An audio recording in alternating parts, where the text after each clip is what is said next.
Ooh. Hello, everybody. How you doing? You might notice a little, oh, what the heck?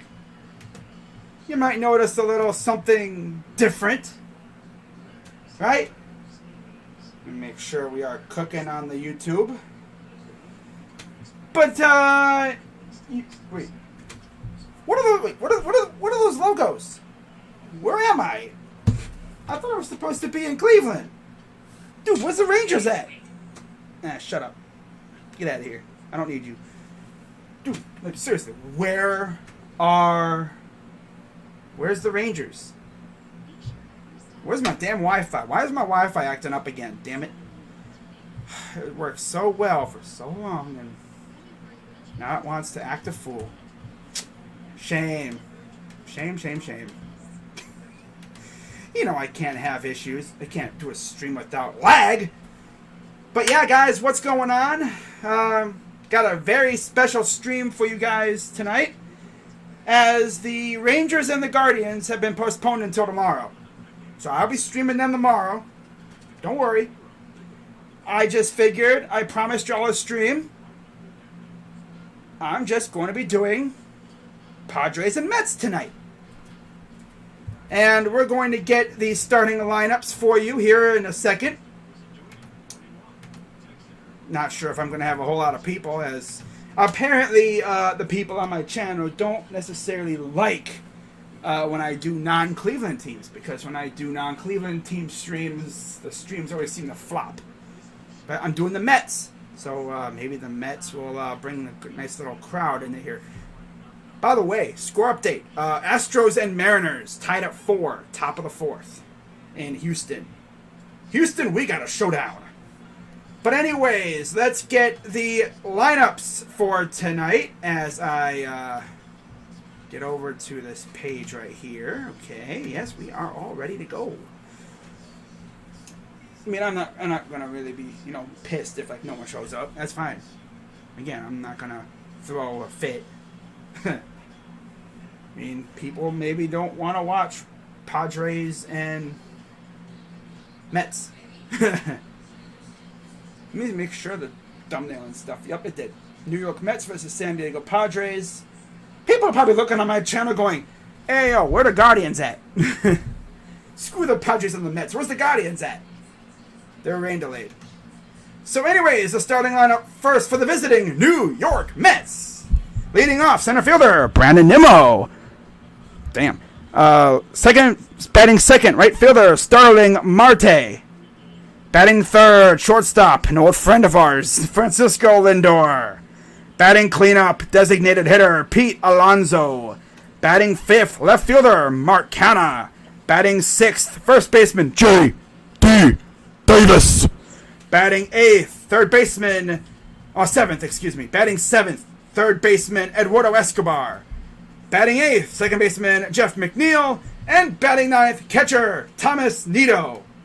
On the mound for the Mets, Carlos Carrasco. And then for the Padres, their starting nine reads as follows. Leading off, left fielder Jurickson Profar. Batting second baseman Jake Cronenworth.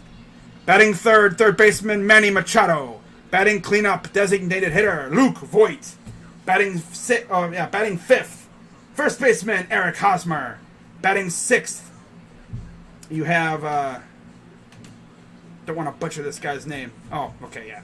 Batting sixth, shortstop Ha Song Kim. Batting seventh, right fielder Nomar Mazara. Batting eighth, catcher Jorge Alfaro. And batting ninth, center fielder Trent Grisham. On the mound for the Padres is Blake Snell. All right. We are a mere few moments away from first pitch. This is the, I guess, MLB Network showcase game, so that's dope.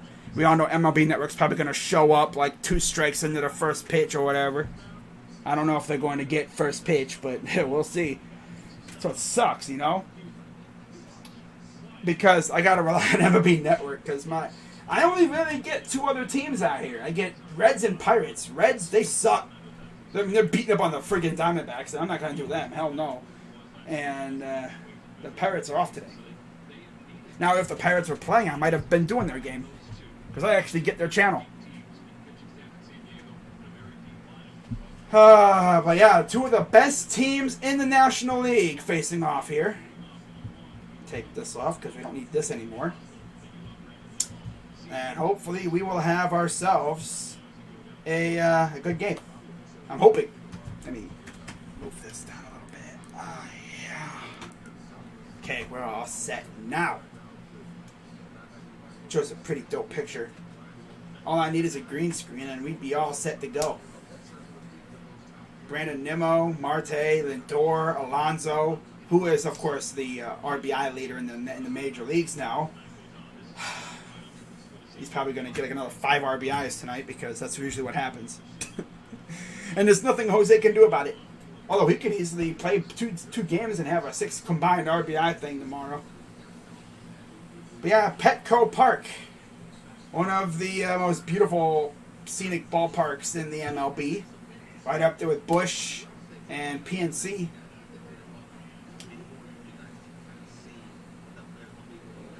But they're doing a whole segment on MLB Network right now, just talking in the clubhouse or whatever they call this thing. As there's Blake Snell taking his warm-up pitches. 3 starts, he's 0-2, 4.80 ERA, 157 opponent average, 15 innings, 8 hits, 18 Ks, 8 walks, and a whip of 1.07, 245 and 2 starts versus the Mets in 2021. As there he is taking his warm-up pitches. As we are about ready for first pitch. God, look how green that grass is. Holy crap. Hopefully this will be a good game. I'm hoping this won't be a freaking snoozer. As Brandon Nimmo steps into the plate, steps into the batter's box on a pretty cloudy day out in San Diego. Pretty good-sized crowd. I'm sure more people will show up. I mean, you got 2 of the best teams in the National League facing off. Sure, it isn't the Dodgers, who, by the way, the Mets are just coming off a series against the Dodgers. As Alfaro's behind the plate. Nimmo, 271 average, 3 homers, 17 RBIs, and a 3.67 on base percentage. As we are about ready for first pitch, Snell winds, and here's the pitch. And we're underway with a strike from Snell. All right. So 0-1 count. Snell deals for the 0-1. Outside, ball 1. It's better doing this game than no game. I'm glad this game was on TV. 2-1 Oilers. Wow. All right, here's the 1-1 coming from Blake Snell, the former Tampa Bay Ray. Here's the pitch to Nimmo. And he fouls it off. 1-2 count. Top of the first. Nobody out, obviously. Showing his pitch arsenal. 51% four-seam, 24% slider, 13% curve, 12% changeup. And batters are averaging about 217 against the four-seam, nothing against the slider, 400 against the curve, and 100 against the other pitch that he uses. Here's the 1-2. And he fouls that one off. So, yeah, Nimmo stays alive.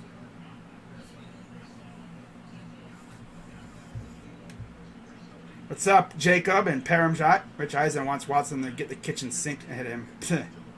I bet. 2 games, I'm hoping. Be nice. Here's the 1-2 coming to Nimmo. And he fouls that one off. Nimmo having a great at-bat so far here, not letting anything go. If it looks like, if it's close, he's going to hit it. Maybe he'll get lucky and get one of them little dinky little BABIP singles. Just where it just plops right in between 2 fielders. Here's the 1-2. And he fouls that off. He is literally fouling everything off. Snell cannot get anything past him right now. Do we know who's pitching tomorrow? Quantrill's pitching the first game. I don't know who's pitching the second game. My guess is probably Pilkington, but I don't know. I don't know what they're going to do. Here's the 1-2 again. Oh, that's way up inside. They almost got him in the face. 2-2 count.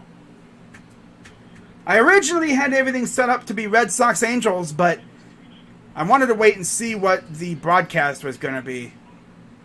And it's Mets and Padres, which honestly I like this game way better.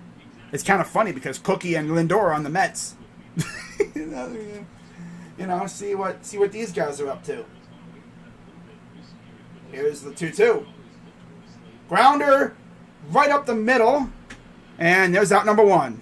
All right, so that was a long at-bat. Got to give a lot of credit to Nimmo. He fought hard on that at-bat, but in the end, I think it was Kim who recorded the first out of the game. So there we go. It's going to be sad when Watson gets suspended a year. What's up, Brett? He'll probably get about half the season. But honestly, it wouldn't shock me the way things are, Dave, for him to get suspended a year. Wouldn't shock me at all. But the Browns prepared for it. They knew about it. They knew what was coming. Here's Starling Marte hits a fly ball. And this will get into the seats down the first base line. I love the people that are like, ah! You can see the ball coming and say, oh my God! Then you got the freaking aggressive alphas who like go running up there with their glove like, I got it! And then it goes doink off the glove and into someone else's hand. 277 average, 7 homers, 33 RBIs, and a 317 on base percentage for Starling Marte. He's been around a little bit. He's been going from place to place. But here's the 0-1 from Snell. And he ropes that into left field, and we got a base hit, guys. No-hitter from Blake Snell. No, that's only Joe Musgrove. Joe Musgrove is the only Padre who can apparently get no-hitters nowadays. He's had probably like 3 or so no-hitters like this year that could have happened. But the first 2 were botched, were soiled. Well, no, I think it was, what was it? Was it you, Darvish and Musgrove, or was it Snell and Musgrove, who had no-hitters broken up consecutively by Tim Hill? Tim Hill's a menace. So, base runner, first base runner of the game for the Mets. Here's Francisco Lindor, an old friend of ours. Snell throws the first just to keep Marte close to the base.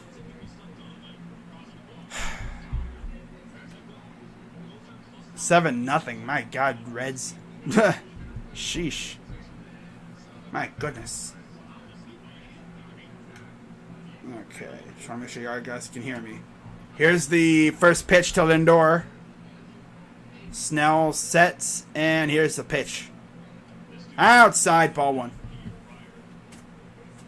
You got CC Sabathia, Yonder Alonso. I don't know who that third fella is on the very bottom. His name escapes me. Is that McCutcheon or something? I don't know who that is. I don't know why, but his name escapes me. But yeah, pretty cool though. I don't know why I thought that was McCutcheon, but it's not. Throw to first, because McCutcheon's with the Brewers. Duh. We got people talking in the chat. If there's any proof of what happened, then it's just a damn money grab. Well, nobody is. I mean, he went through the freaking judge Supreme Court things, and nothing happened. 1-0, and they're gonna try to steal, and he will get there easily. Wow, look at this dude, Starling Marte, getting a steal, taking away the double play. So he's already in scoring position as the Mets look to take the early lead here in the first inning. If you hear a noise, that's my police scanner. I don't know why. Sometimes it spazzes out like that.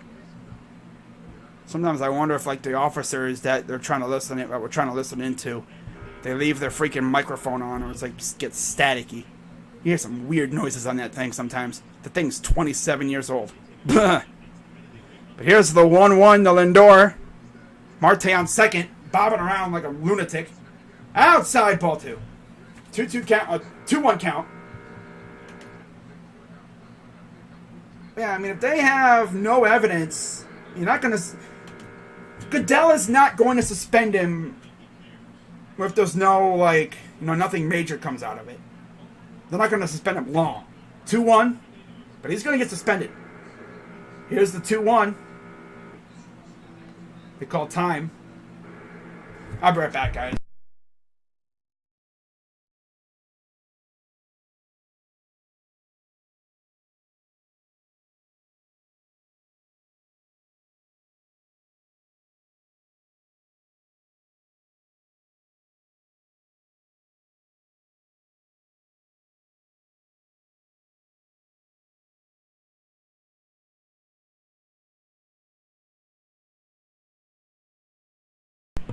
Alright, I'm back.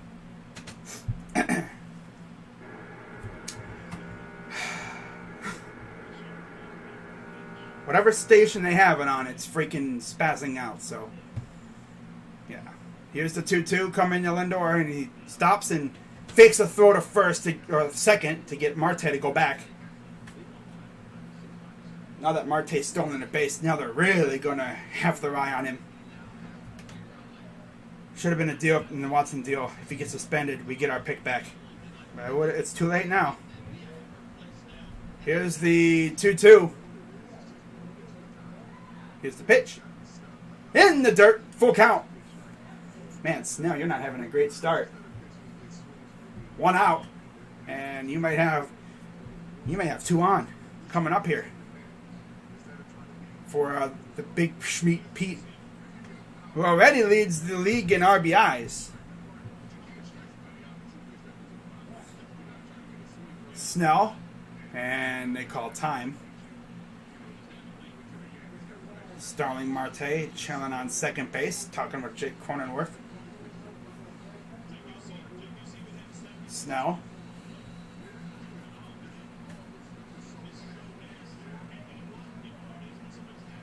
Here's the payoff pitch from Snell.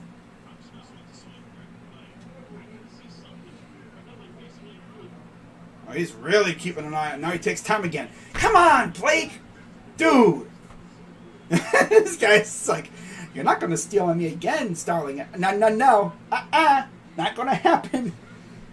He's even like, fooling with his timing so Marte doesn't get a beat on it and take off. All right, here we go again, and they call time again. This is like the 5th time I think they've called time so far on this at bat, pretty much. Here's the payoff pitch to Lindor. Swings, and he misses, and they will get him, which means I get to debut this new feature.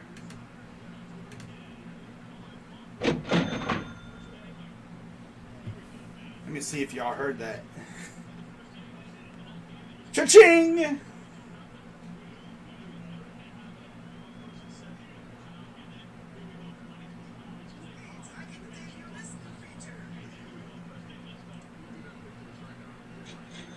Haha, it works! Oh, that's great. That's my strikeout. I got a new feature for strikeouts. And now there's 2 down for Big Schmeat Pete. Swing and a miss! 0-1. So there's 2 outs now. Let's see if old Blakey boy can get out of this. And give his offense a chance to maybe do something against Cookie. Cookie! Nom nom nom nom nom. Here's the 0-1. In the dirt. Evens the count at 1. If he gets a year, I say bring in Colin. No. He should be better than Jacoby.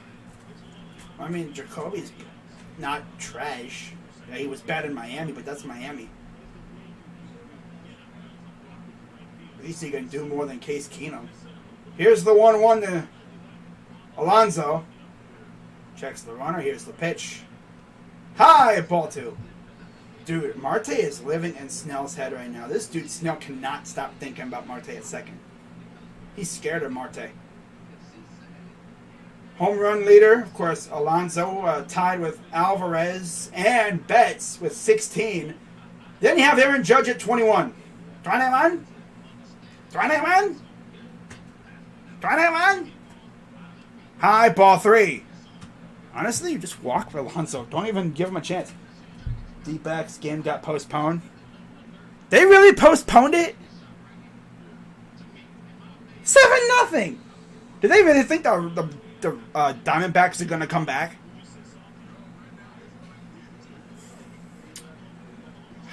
Whatever. Here's the payoff pitch, or the 3-1 pitch to Alonso. Inside ball 4. Not even going to be mad at that. You don't mess around with the polar bear.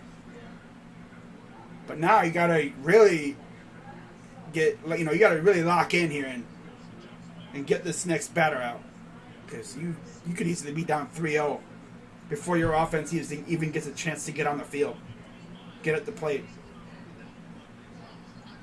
So there's Marte and Alonso on first and second. As here's Mark Canha.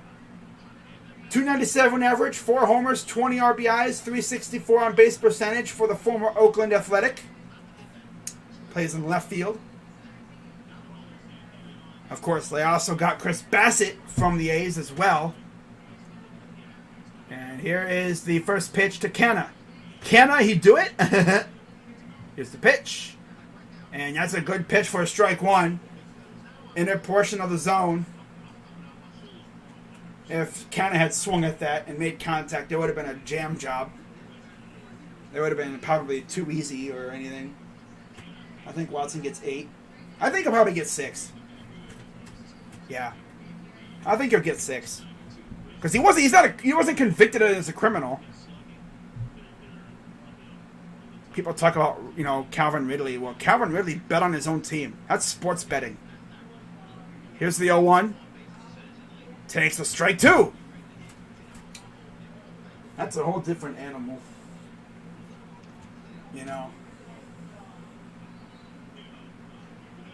Team high average with runners in scoring position. Mets 290. Guardians 283. Look at that. Hey, the Guardians 283 with runners in scoring position. Which means we're clutch. We actually got clutch hitting, except when I want them to score, and then they don't. Except when Ahmed is up.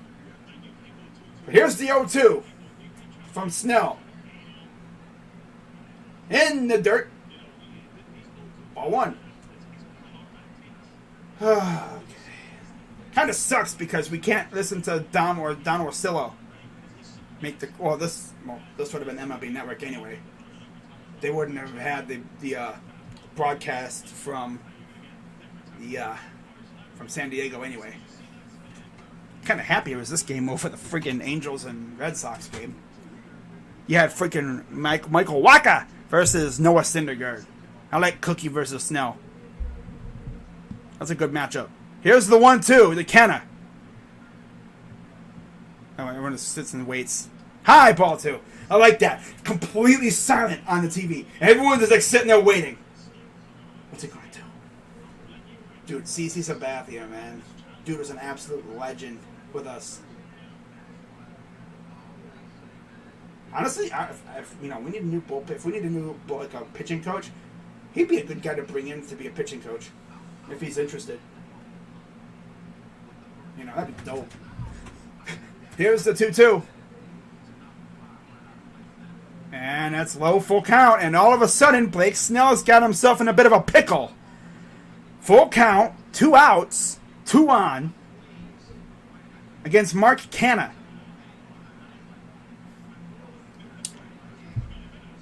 Enough to hurt us.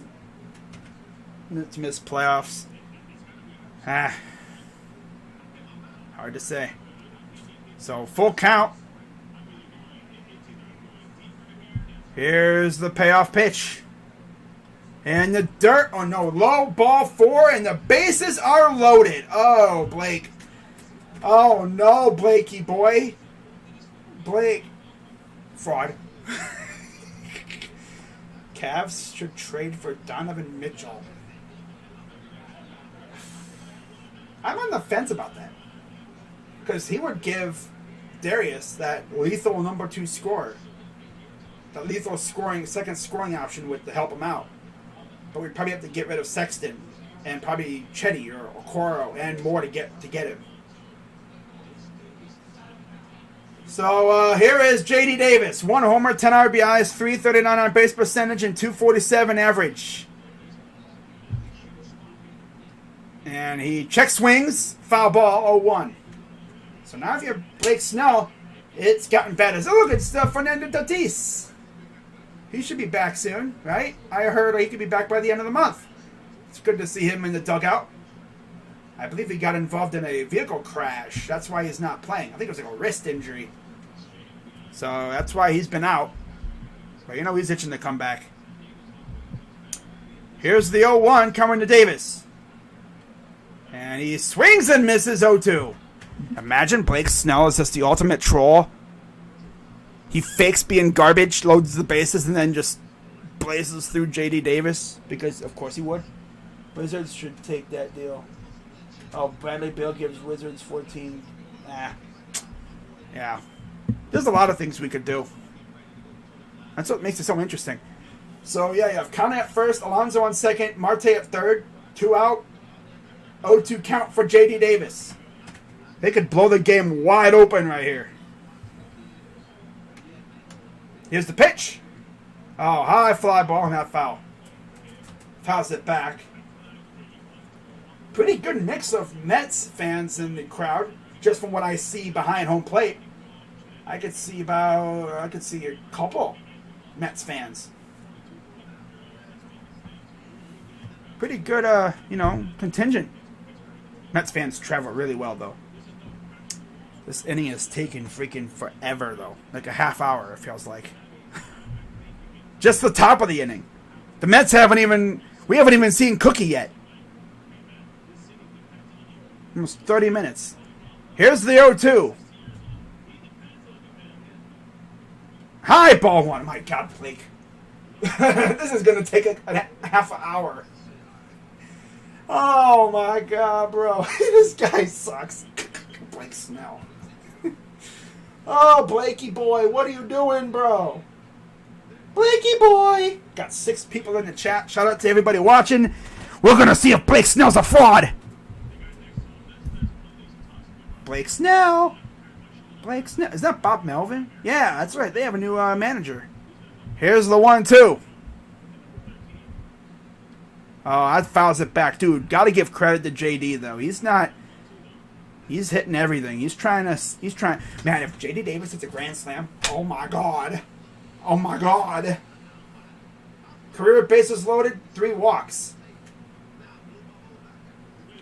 There's old Buck Showalter.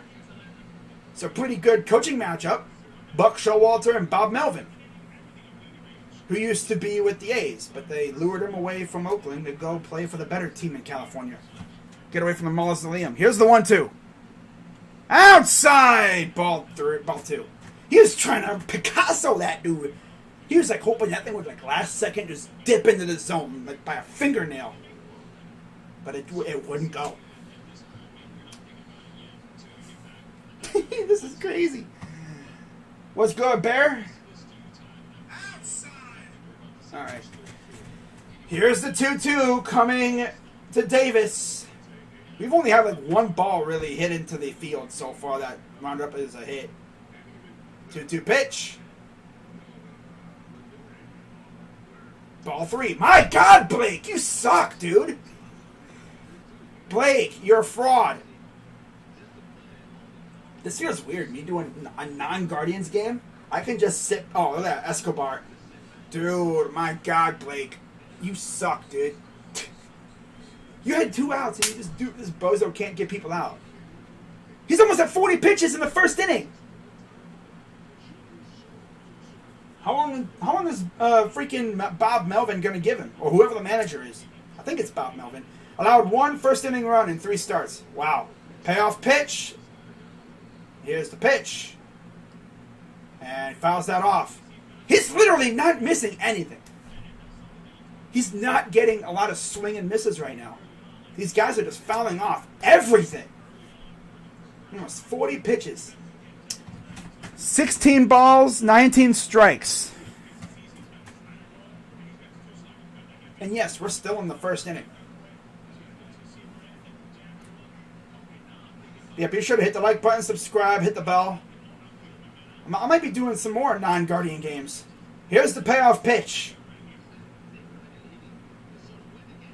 High ball four. Oh my God, he walked a run in. Oh my God, Blake. And the Mets have gotten on the board. My God, Blake. Dude, Marte was on the bases literally for like 10, 15 minutes. He got the leadoff guy out, and then it's just like... I forgot how to pitch. Here comes Ruben Niebla, former Guardian, of course. He's coming out to talk to Blake. Hey, he's like, hey, yo, Blake, what the hell are you doing? And they've already got the bullpen warming up as Nabila Chrismat warming up for the Padres. But they're showing the pitches that he threw to these guys, like J.D. Davis. J.D. Davis, man, you got to give him credit. He fought like crazy on that at-bat. He did not fold. And now the Mets are in the lead. Dude, Beal and Garland would be illegal. They would be illegal. So, here we go. And, yeah, I think we're almost 2/3 of the way through the order already. Yes, here's Eduardo Escobar, former Twin and former Diamondback. Here's the pitch. Swings and misses. Strike one. There was only one true strikeout, and that was when that was the drop third strike that he managed to get him out on. 227 average, 4 homers, 18 RBIs, batting 300 OBP. On base percentage. So here's the 0-1 to Escobar. High ball one. This dude, Blake Snell, dude. Oh my God. He reminds me of like career bases loaded. He's batting 258, 23 for 89. Imagine having Blake Snell on fantasy. Here's the 1-1.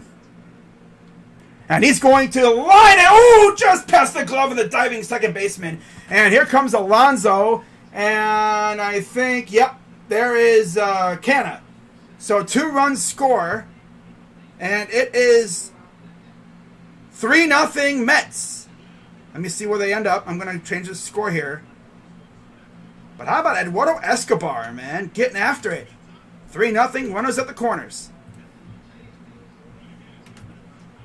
RBI single for Eduardo Escobar.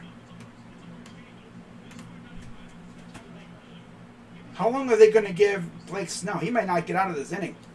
I do Cronenworth laid all the way out for that. And it didn't work out.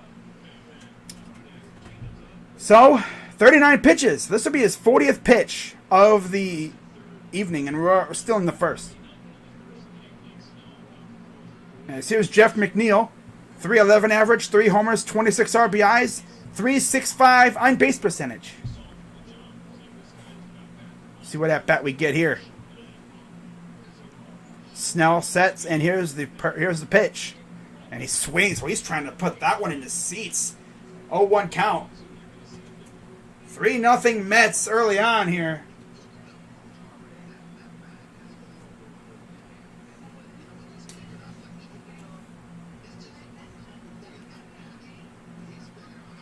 And here's the 0-1. Swings and misses 0-2. So, whoop. Okay, I didn't have anything selected. Okay, good. Okay.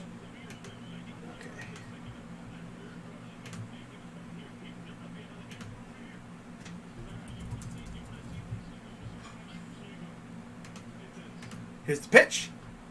And he fouls it off, stays alive.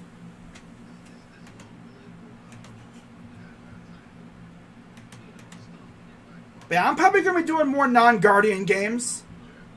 Especially if the crowd is like this in the chat. 4 or 5 people, you know, if the chat's populated.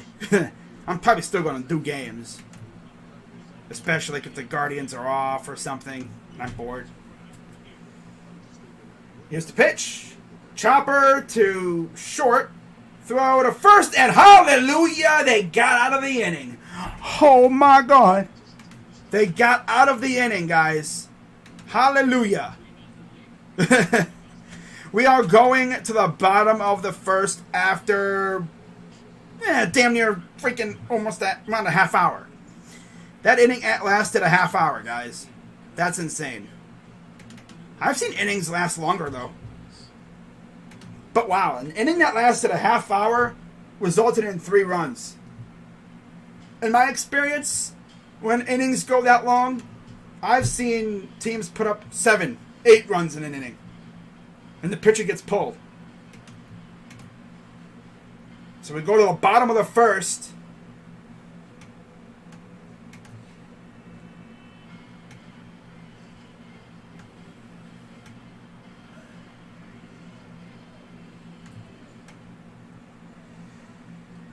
Okay, there we go. All right, all set. So it's about damn time we go to the bottom of the first. Golly. Garland needs the shooters. Yeah, Garland needs shooters, man. We've needed shooters for a while. I like Levert, but he's kind of iffy with that health. That's why a lot of people like me want Ochai Agbaji in the draft. But I'm really interested to see what we do when it comes to free agency. You know, are we going to be aggressive? Or are we just going to do what we did last year? Nothing really much except for, extend our guys, which we did with Jared Allen. We don't really have anyone that we could really extend. I mean, you have Colin Sexton, you have Levert, I guess, but other than those two, we don't really have anyone that we're going to be doing that with this year. So, again, finally they're showing the freaking Padres lineup. God, I felt like it took a half hour. Sheesh. Profar, Cronenworth, Machado, Voigt, Hosmer, Ha-Sung Kim, Mazzara, Alfaro, and Gresham. As there's Cookie Carrasco, 10 starts, 6-1 record, 3.63 ERA, 2.55 opponent average, 57 innings, 56 hits, 51 Ks, 13 walks, and a 121 whip. First career start versus the Padres. Of course, when he was with us, we never really faced them, or he never faced them. First time he's ever faced in the Padres. I wish we never got rid of Carrasco. Oh well. So here's the first pitch. Takes it for a strike. Jurickson Profar. I mean, if you're a Padre right now, you're like, well, damn, that ending took forever. 6 homers, 27 RBIs, 328 on base percentage with a 235 average for Jurickson. And here's the 0-1 from Cookie. Ooh, good pitch, but just a bit outside. 1-1.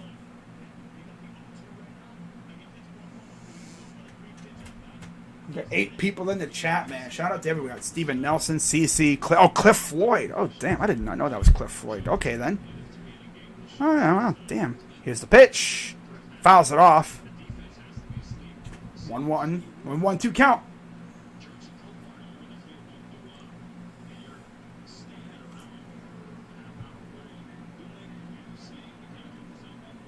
All right. Is Cookie going to be able to put him away here? Let's see. Tigers, Pirates on MLB Network. What the heck? 1-2. Outside low. 2-2 count. Man, if I stream the game that turns out to be an absolute stinker. Meanwhile, Angels, Red Sox is like a freaking no-hitter, a dual no-hitter game that goes in the 8th inning. It's like, what? Nah. Here's the 2-2 from Cookie. Outside, high, ball 3. Here we go again.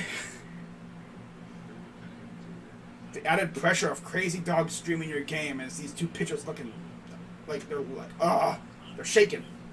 Because I'm streaming their game, that's why. Oh, man, that's funny.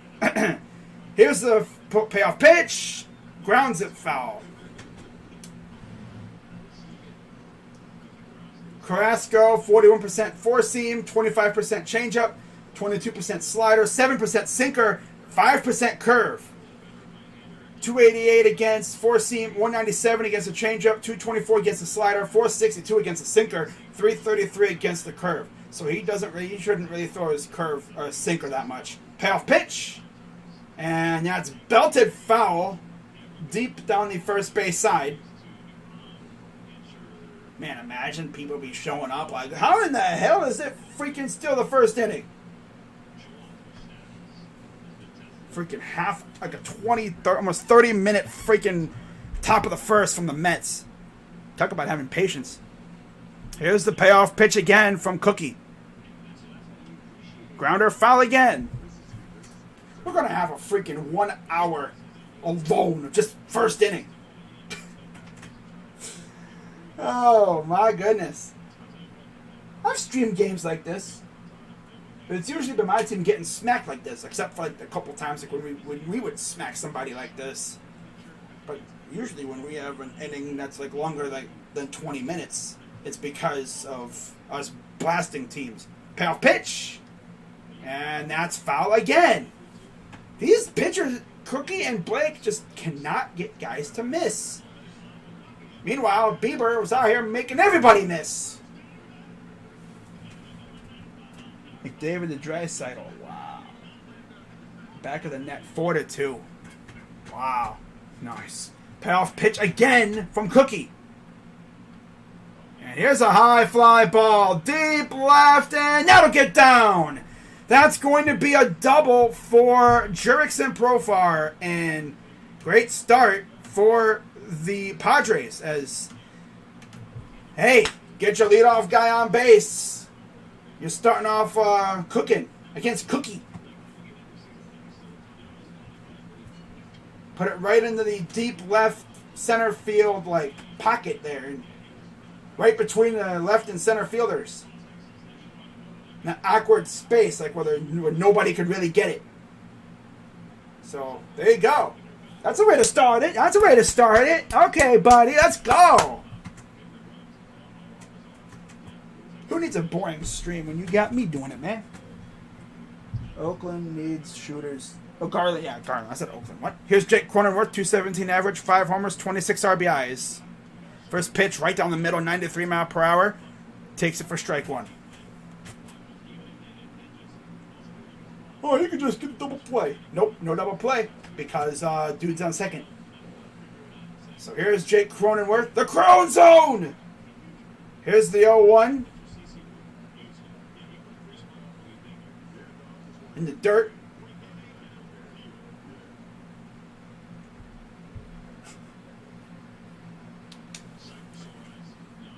By the way, if possible, keep me updated on that Red Sox-Angels game. I just want to see like what inning that game's in right now. Like, is it probably like in the third? It's probably the third or something. No, they're probably like in the second inning by now. There's Niebla talking to Snell. Just a bit outside, 2-1. Imagine the Padres respond to 3 runs of their own. Dude, that would be crazy. Padres leading hitter with runners in scoring position, batting .311. Crone Zone. Crone Zone! Yeah! You have entered the Crone Zone! And there's a grounder foul to the first base side. Wow, Padres. Seattle's up 5-4, top 6. But yeah, tomorrow I'm probably doing the first game of the doubleheader. I'm probably not doing the second game. Most likely. I'm only going to do one game. I cannot do 18 innings. I'm only doing the first game tomorrow. Here's the 2-2 to Crone Zone. Corner. Swings and misses. Ha! Got him. And you know what that means? Cha-ching! Oh, that's the home run thing. Whoops.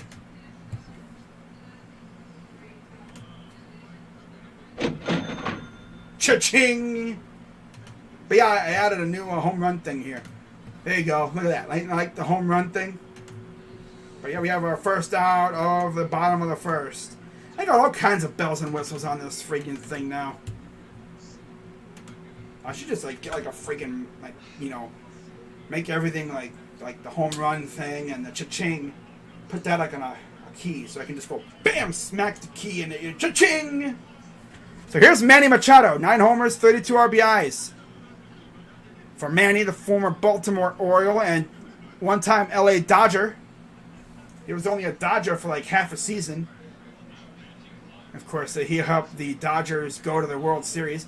250 average, 2 dongs, 18 RBIs with runners in scoring position. They got the shift to the left on, so it only makes sense for him to go to right field. And he's going to ground it right into the double play, right into the shift. Oh, nice play by Lindor. Runner moves to third, but 2 out. He hits it right into the shift. Oh, Manny. He's supposed to hit it away from the shift. It wasn't an extreme shift.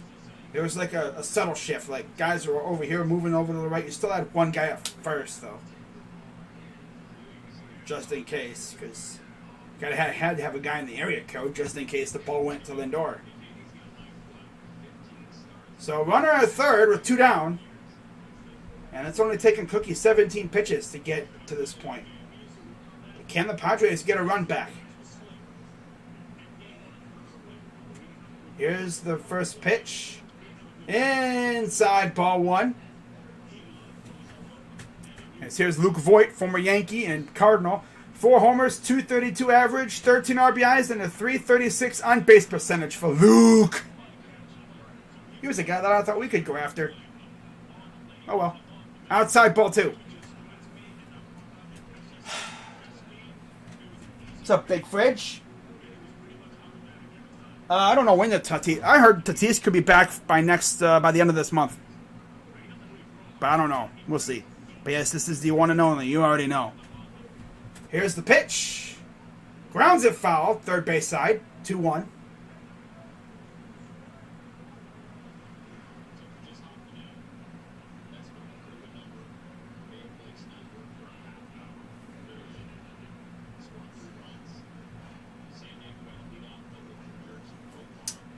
So Profar with a leadoff double, and since then he's only moved to third. Here's the 2-1 to Voigt. Outside, did he offer? He did. Yes, he did. 2-2. Let's see if the Padres can get him home. Yeah, he offered. He tried to hold up as best he could, but it just wasn't working. So 2-2 count for Luke Voigt. Here's the pitch from Carrasco. And he swung and missed. Strike 3. Got him. You know what that means. Cha-ching. Got you.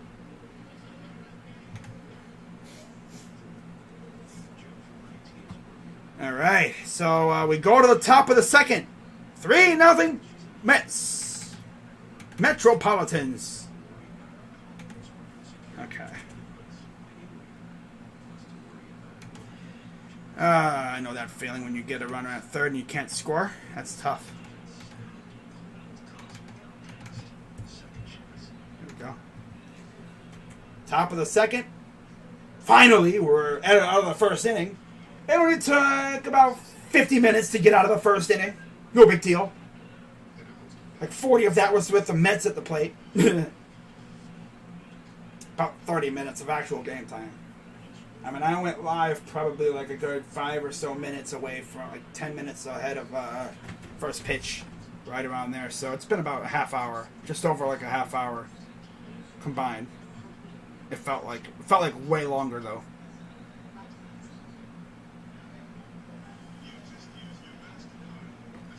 That inning took forever.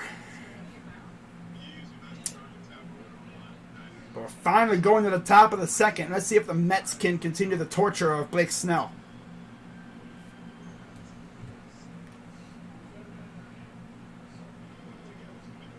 But yeah, we got 10 people in the chat, man. You love to see it. Shout out to everyone in the chat, man. If you're enjoying what you're watching, be sure to hit the like button, subscribe, and hit the bell. I'll be live for more non-Guardian games. I'm only streaming this game because the Guardians got rained out. Sucks. But I might do this more often. If there's a national TV game on, like this one, I'll do it. Whether it's TBS, ESPN, only if the Guardians get rained out, or maybe if there's an off day and it's a dynamite game. Or most likely if the Guardians get rained out. I might only do that if the Guardians get rained out, to be honest. Here's Nito leading off here in the top of the second. Snell already over 40 pitches. Nito, 250 average, 10 RBIs, and a 287 on base percentage. He has not hit a home run yet. Here's the 0-1. Swing and a miss, 0-2. Which means it's time for me to get ready and get on the... I got the button ready to go. If he strikes out. Here's the 0-2. Fouls it off, stays alive barely. By a mere centimeter or so. Barely got wood on that ball. So here we go. 0-2 again to Nito. High, ball one.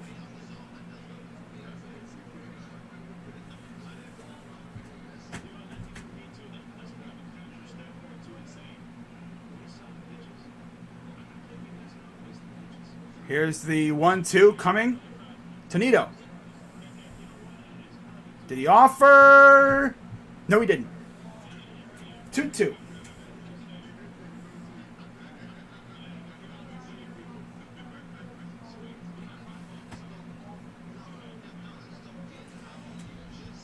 My brother met a Browns player. Oh, yeah, who was it? Here's the 3-0. Fouls it back. So here we go again. Another player out here. Another batter fighting hard. Trying to stay alive in this at bat. Giving Nito a lot of credit here. Here's the 2-2. And that is hit a ton to the left. But there's Profar for the out. He almost hit his first home run of the year right there. But good job by Profar to track it down and get to it. Just shy of the warning track. Some Isaac guy. Rochelle? The TikToker? Wow. Probably that's the only Isaac I know on the team. Yeah, we signed him like earlier this offseason. He's a TikToker. Yeah. Here's Brandon Nimmo. So, yeah, they're already back to the top of the order. Swing and a miss. So that means they went through damn near the entire starting 9. First lineup. They already almost went one time through the order in that first inning. That's insane. Here's the pitch. Oh, low ball. Did not offer.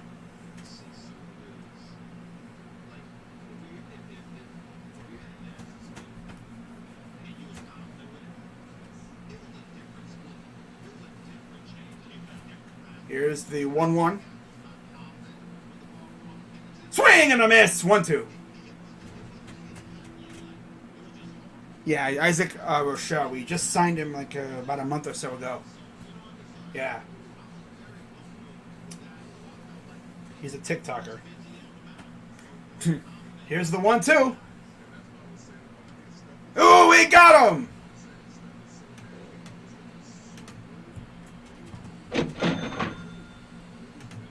Two down.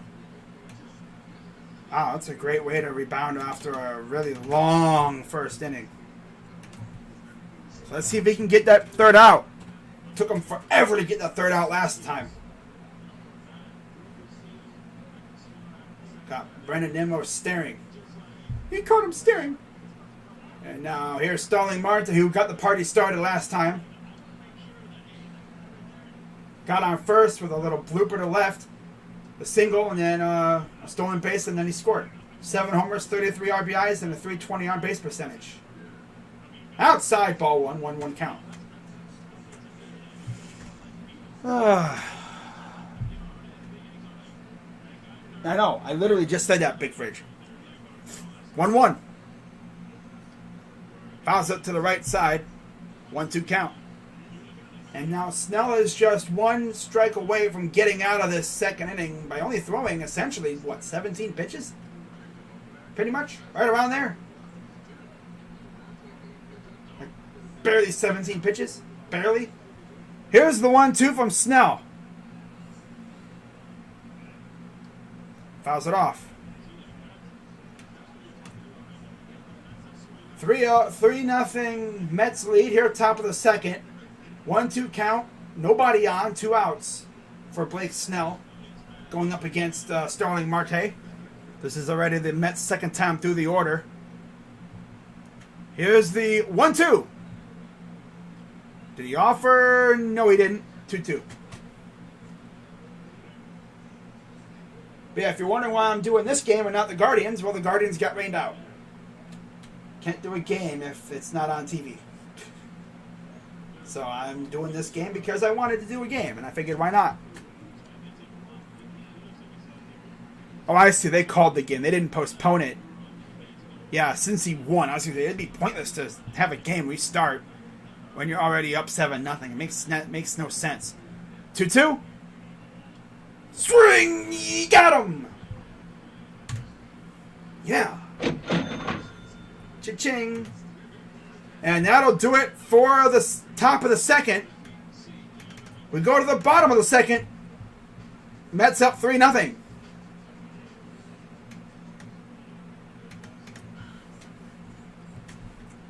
So, wow, the Mets went 1-2-3. Good bounce back inning from Snell. See what else is popping on the timeline on YouTube. See what everyone else is up to. I don't think anyone else is really streaming much of anything. Yeah, Roach is not live, or nobody's really live, so it makes sense. You'd love to see it, though. I wasn't even going to stream this game, but I figured, why not? You know, why not stream? Got nothing else to do.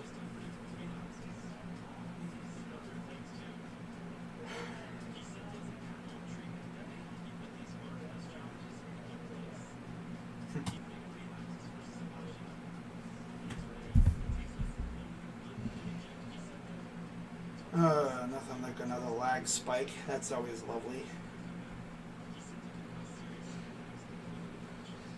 Always love a good old lag spike.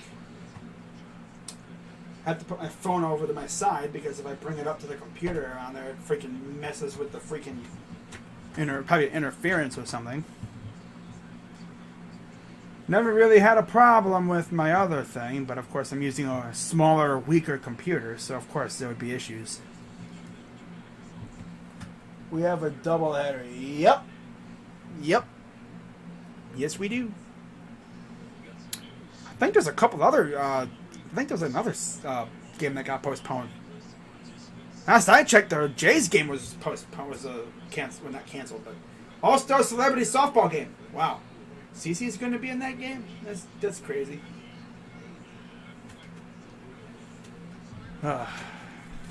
Here's Eric Hosmer. 4 homers, 25 RBIs, 357 on base percentage, 296 average. 0-1 count already for Hosmer against Cookie. Here's the pitch. Swings and fouls it off 0-2. FTC, what's up? We are less than 2 months away from the first NFL game of the year. Yes, sir! And I'm all the way here for it. I cannot wait. All right. Here's the payoff pitch. Here's the pitch, and low ball one. Carrasco was hoping that thing would just not go too far down. Career stats versus Carrasco and Blake Snell. Plate appearances 20. Hit 719, 368, 3 homers, 4. Wow. It's a lot. And he fouls that pitch off. Stays alive. That must have been Yonder Alonso. Yeah, Yonder. 20 appearances against Carrasco, 3 against Snell. He was much better against Cookie. He could not touch Snell. 4 Ks, 1 walk. with a 147 OPS. That's embarrassing if you're Yonder looking at that against Snell. Like, what the heck, bro? 1-2. And fouls that off, third base side. A whole lot of zeros against freaking Snell. Yikes. Then Yonder came here and turned into a scrub. Scrub. Raiders, Jags, Hall of Fame game. Yep. Uh-huh. Brother, what's going on, Rhino? Good to see you. Haven't seen you in a while. Here's the 1-2. Outside 2-2. What the heck is this dude Yonder doing? Oh, I see. He's trying to show off, like, his batting stance. I see what he's doing. This dude's, like, literally up in front of the TV showing off his batting stance. How he... Yeah, okay, buddy. Here's the 2-2 pitch. Golf swing to the shift. And they got him. One down. He had to really get low to get that one. Damn, they're digging it out of the ground. And there's one out. Oh, Guardians legend. Yeah. You know that... Wait, what the heck? 4-4! My God! Avalanche tied the game up. Holy crap. Sheesh, brother. Damn. Alright. Here is the first pitch. Coming up here. I think this is Ha-Sung Kim. Here's the pitch. And he fouls it off. Yeah, this is Ha-Sung Kim. Ha! Sung Kim. Ha! Ha! 209 average, 4 homers, 19 RBIs, and a 290 on base percentage for the big money shortstop. The Padres are paying their entire infield pretty much combined almost $1 billion and some dollars. $1 billion infield between the original outfield anyway. You have Machado, Tatis at short. You have Cronenworth and Hosmer. But here's the 0-2 already to Kim. Inside ball one.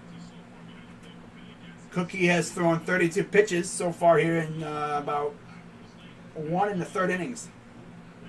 Both pitchers having some trouble getting out of these innings. Here's the 1-2. Swing and a miss. Ah, got him.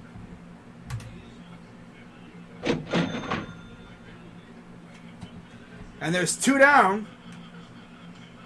As Cookie is starting to bake. 2 down. We've been streaming just over an hour now. And we're still in the second inning. Just now about to get out of the third. Get out of the second.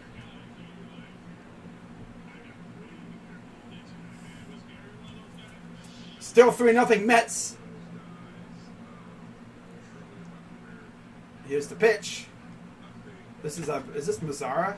Looks like Mazzara. It is Mazzara. 1 hit and 4 at-bats, 250 on base percentage. He just got brought up after they got rid of Cano. Swing and a miss, 0-2. This might not be a long at-bat here. So Las Vegas will have an NFL team, an NBA team, and an MLB. Most likely with Oakland, depending. 0-2 in the dirt. Good patience as it's one. Look at that, 1-0 top of the fourth, Boston. If I had done that, if I had been doing that game, we would have been in the top of the fourth already. But that wouldn't have been any fun. Here's the 1-2 coming to Mazzara. High, ball 2. That wouldn't have been any fun. Syndergaard, 3 innings, 5 hits, and an earned run. Wow. Thor. The A's, yep. 2-2. Chopper to second. Throws, and they got him.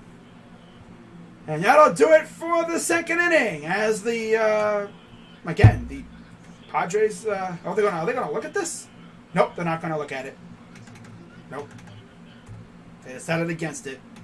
Honestly, that might have been a good choice. Because you don't want to burn your challenge on that. You might need it later.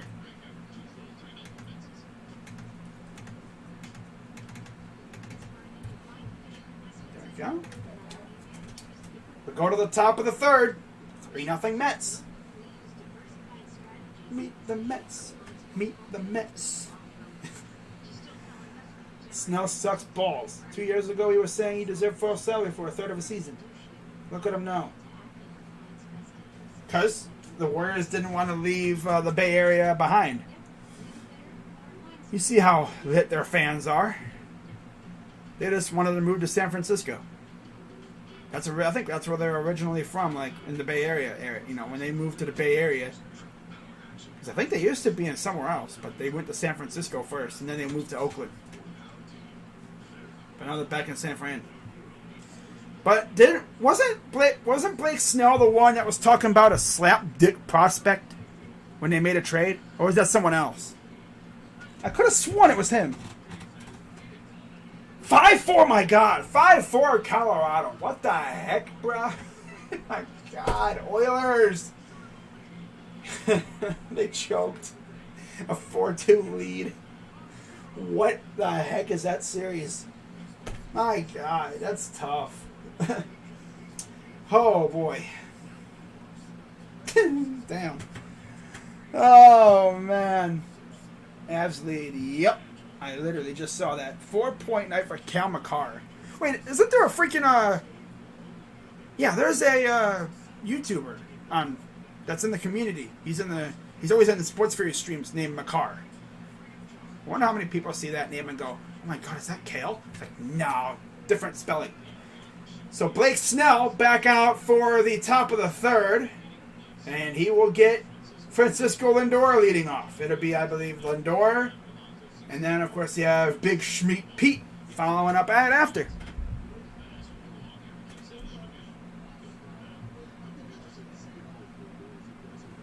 Here's the pitch.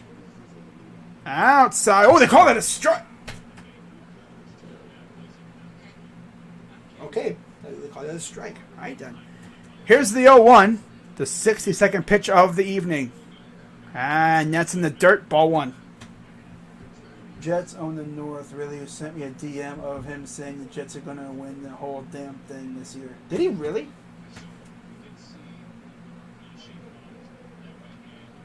Did he really? Damn. 2-1 count for Blake Snell. 4 people in the chat. Shout out to everybody watching. Here's the 2-1.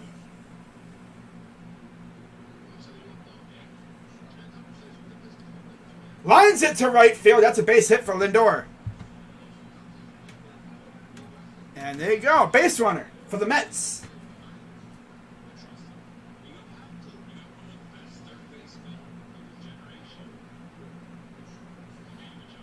Goes opposite field on him. Wow. Good hit there. And you get yourself a base runner. Get on base for Pete.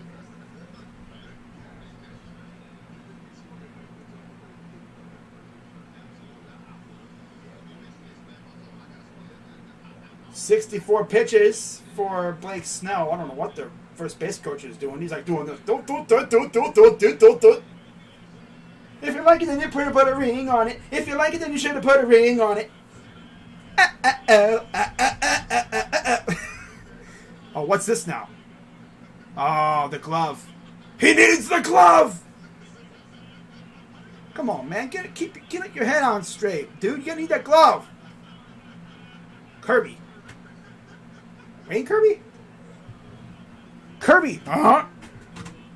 Okay, buddy.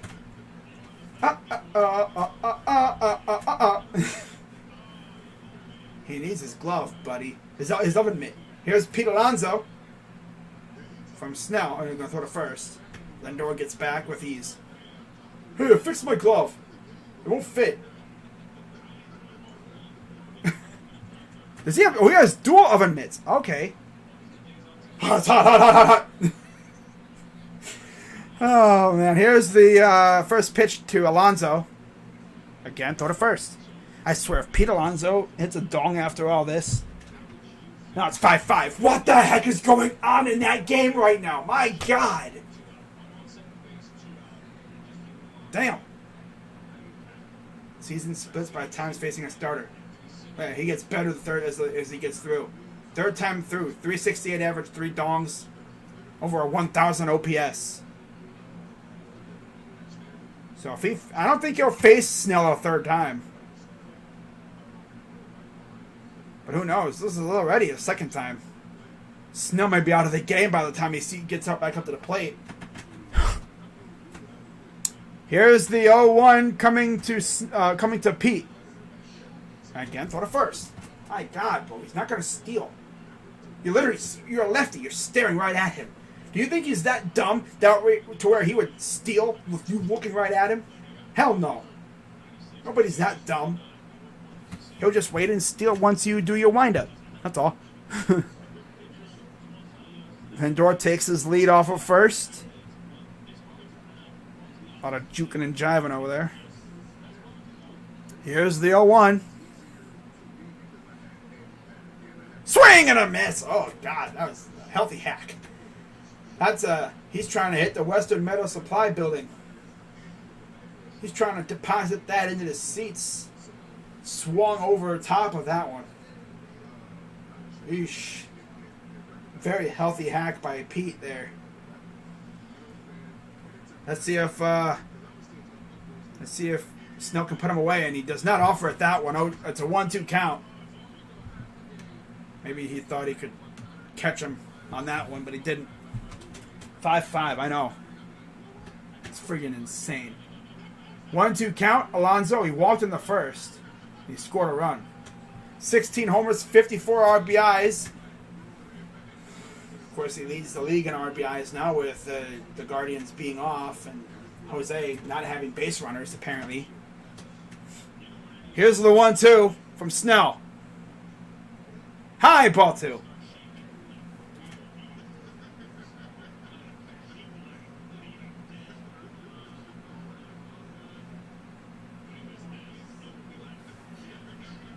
You know what really makes me laugh though? Yeah, people are like, "Oh my God, the Guardians should trade Jose." They're going to waste his time there.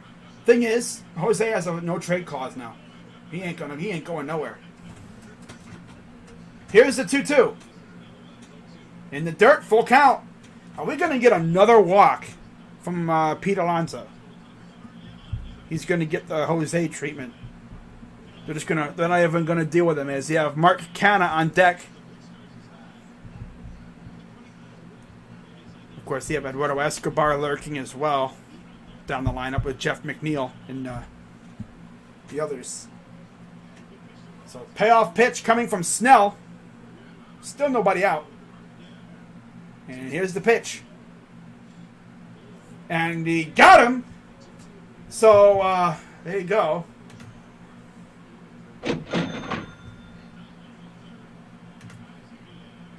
Good job by Snell to not cave in and walk him. Took him down for an out. 1 down. Maybe they thought they could catch Lindor slipping, but Lindor is very hard to get on that kind of stuff. Wow. Top of the third, 1 down, and here is Mark Canha, the former Oakland Athletic.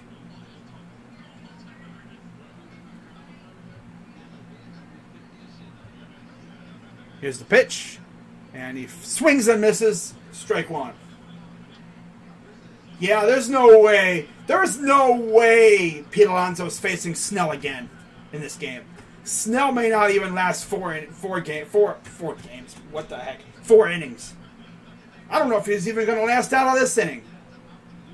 71 pitches through 3. Their bullpen's going to get a workout tonight, I tell you that much. Here's the 0-1. In the dirt, and the ball gets away, and Lindor ends up a second.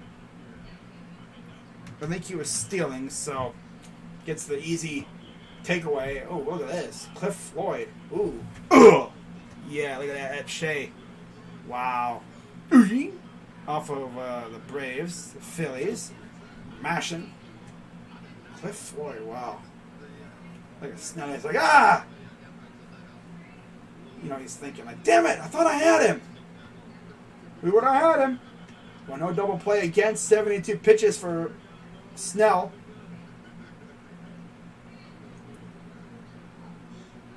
Here's the pitch from... oh, here we go. High fly ball. This is playable in center. And there's 2 down. 2 down.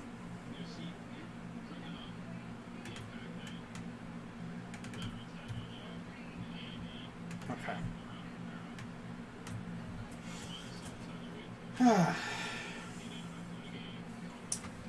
We got 9 people in the chat, man. Shout out to everybody watching. So far, Snell looks like a bum. But yeah, the Padres are just so mid. They're incredibly mid right now.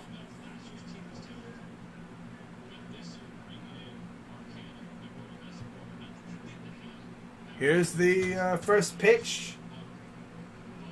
This is J.D. Davis. Is he stealing third? Or he tried to. But it'll go... Okay, foul ball into the crowd behind home plate. I think he was trying to steal third. I saw Lindor take off. I think he was stealing third. But the foul ball prevented it, of course. So he has to go back. There's Jorge Alfaro.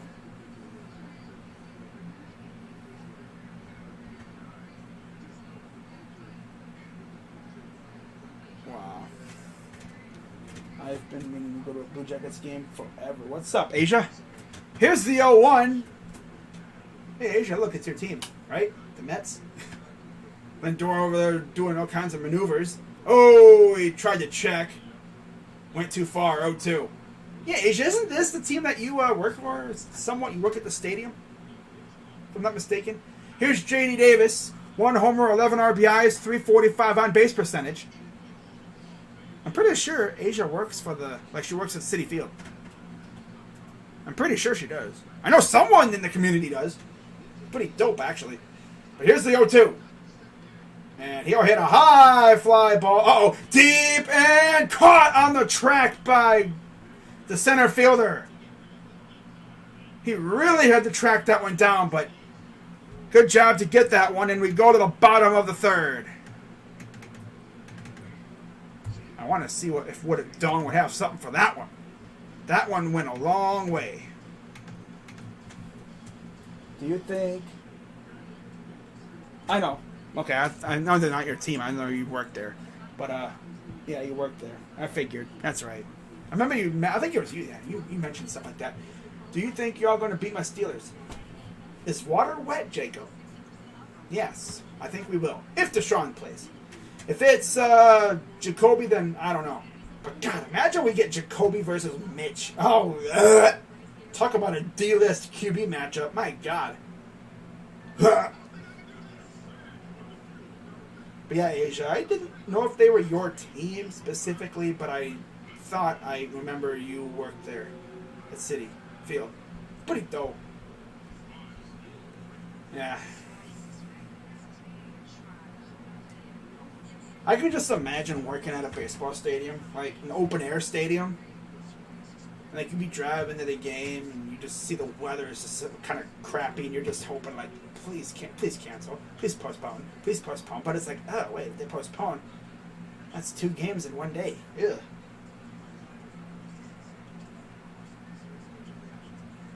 I guess it really depends on the job that you work there. I'll tell you one place where it probably sucks to work at. The Coliseum in Oakland. Nobody's going to those games. Nobody's ever at those games. Imagine like you're an usher.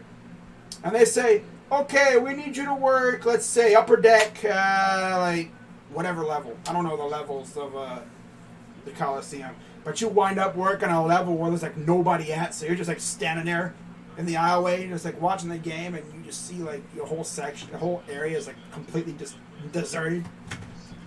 You see like maybe a few like 1,000 people there if you're lucky. Oh, let me take away this player here. Hold up. There we go. There we go. Okay. Because we're going to sell the next 12 years. I would love it. I would love it. But here's Jorge Alfaro leading off against Cookie. Ball outside. 1-0.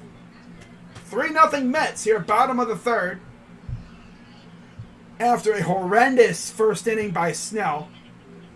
Took him like 40 pitches just to get out of the inning. Okay, so Toronto and Kansas City are underway. I know Sir from the 6 works at Rogers Center. Here's the 1-0. And that's a liner down the first base side. That's going to be at least a single. And he's going to go for 2. And he'll slide in safe. Hey, look at my guy, Alfaro, sliding in. Oh, look at you, the catcher, sliding in there. We all know that Hedges is a sloth, so he would never be able to do that. He would never.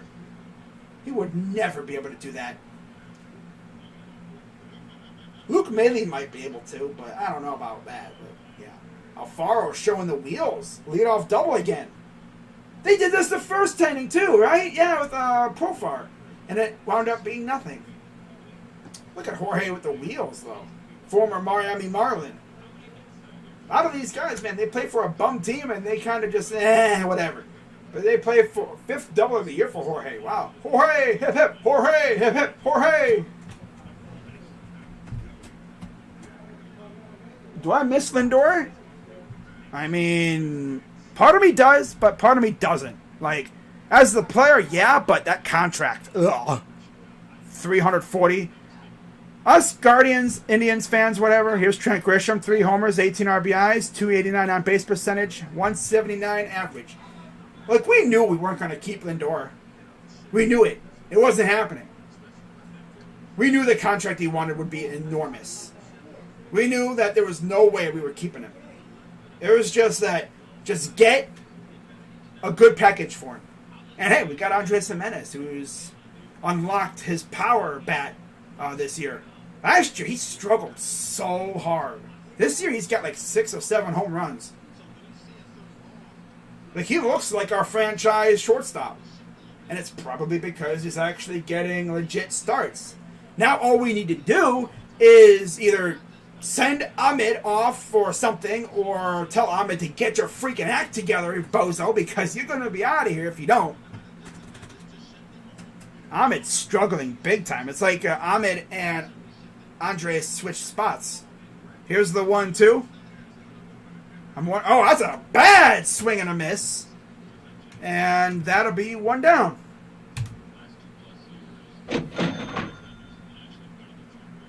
That's a horrendous swing and a miss. My goodness, bro. What was that?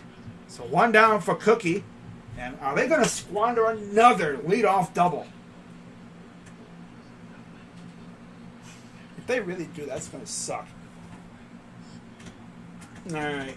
So back to the top of the order. Here's Jurickson Profar. Doubled in the first. Speaking of leadoff doubles.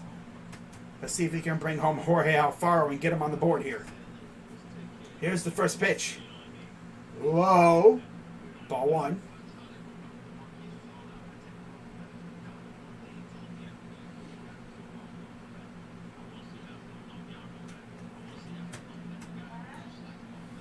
Rosario, he's alright. I mean, I joke around saying he's I call him a mid, A-M-I-D, because he's very mediocre right now. He has no home runs. He does have some RBIs. I'm not saying he sucks. It's just that he's not doing Ahmed things. He's struggling at the plate. I mean, he's not hitting bombs. He got robbed, though. I will say that. He got absolutely robbed about a week or so ago. Oh, my God, by the freaking Tigers. He had a home run that he got robbed of by Daz Cameron. He thought it was gone. I mean, I think he bat flipped or something, and it's like, he had us all thinking it was gone, and Daz Cameron was like, nope. I'm bringing it back. He was also robbed of an extra base hit by Cameron, too. So, of course. 3-0 count to Profar. Here's the pitch. And the strike. As Profar was just about to take off his shin guard, but at least the ump made a quick call, and Profar didn't make it halfway down the base path before hearing the called strike. That was borderline, though, but okay. That was a borderline strike, though. Could have went either way. So here's the 3-1 to Profar. Swing and a miss. Well, he fought it off, I guess. Full count. Went from 3-0 to 3-2. Classic Cookie. Cookie never wavers.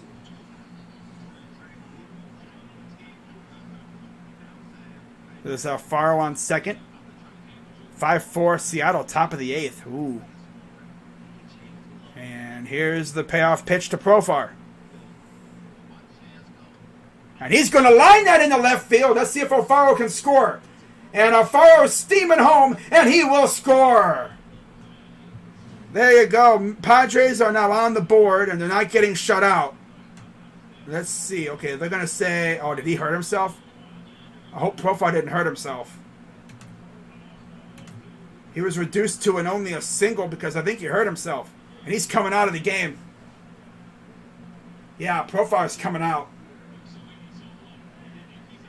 He's straight up saying, I'm done. I am hurting myself.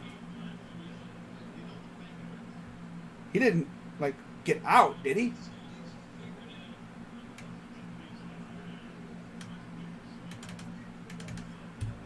Let's see what happened here. Oh, he did get out. He got out. Okay, that's why he's coming out of the game. Okay, he got out. I did not see that part. They didn't show him getting taken out at first. So 2 down, but it's 3-1. Okay, makes sense. All right. I thought he got on base and then hurt himself. No, he didn't. He got out. Slide him back home. Because he was going. He stopped. He had hesitation cost him. Maybe I think he did get hurt a little bit too, but yeah. That one little hesitation at the end there. Here's the 0-1 to Cronenworth. Inside. Almost hit him. 1-1. I don't know what Profar was doing. He kind of went a little bit too far, and he hesitated. And that's what cost him. Because he saw Alfaro going home. But hey, good wit by the catcher. Low, ball 2. Good job by, I think that's Nito, to alertly throw to first, and they got Profar. They caught him slipping. Cronenworth struck out in the first. 3-1 Mets. Here's the 2-1. Outside 3-1.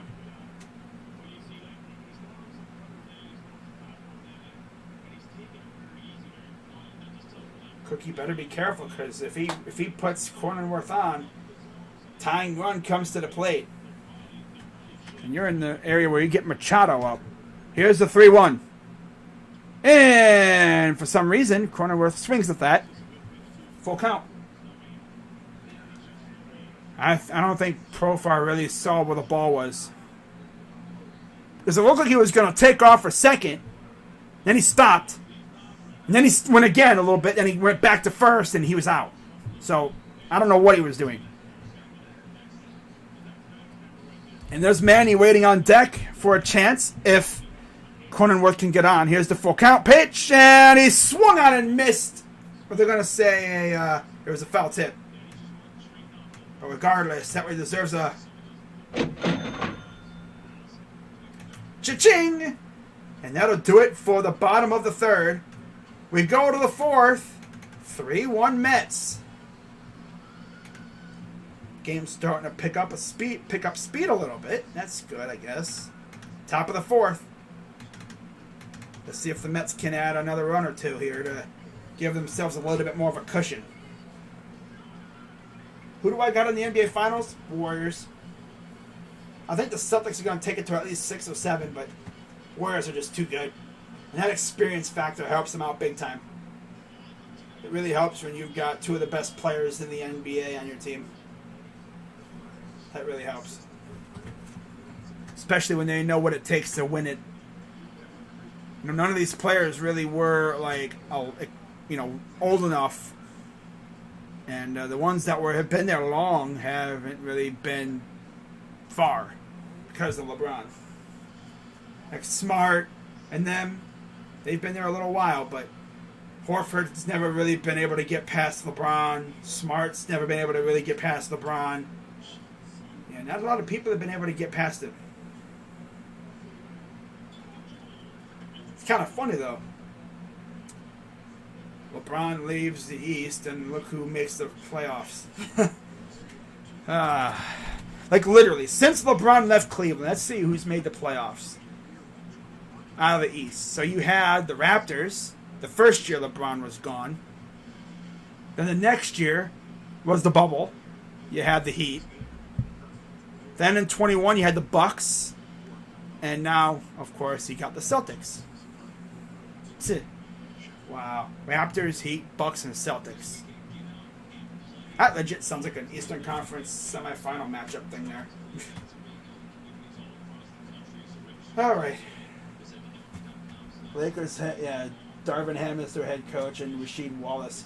Yeah, I actually heard that Rasheed hasn't officially taken the job, but that's what it sounds like. That's going to be weird. Rasheed Wallace on the Lakers staff? Bro, what? Here's the first pitch from Snell, and we got a liner to left in the gap. That's going to be at least a double. And is he going to go for 3? He's going for 3. Oh, no, he's going to stop for 2. Okay. Escobar legit thought about 3, but he's like, I'm not going to be that first out. He thought about it, but he'll end up with a leadoff double. Eduardo Escobar, man, that was like super gapper. Nobody was even in the area code. My goodness. Where was everybody at? I think they were playing deep in their spot. But dang, and he was legit thinking third, but he's like, I'll get back to second. So leadoff double for Escobar, his 14th of the season.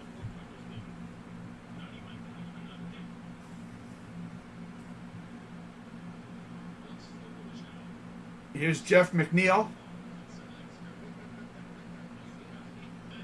See if he can bring home Escobar here. Here's the pitch. Strike. I don't know. Maybe Alonso will be able to face Blake Snell a third time. Mcneil 0 for 1 with a ground out in the first inning. Here's the 0-1. In the dirt, 1-1.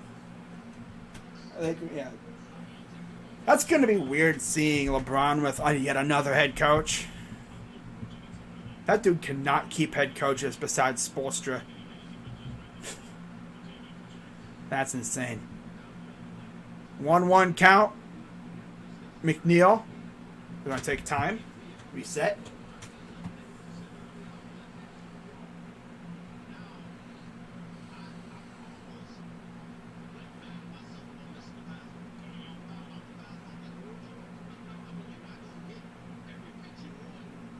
Another lag spike, of course. Here's the pitch.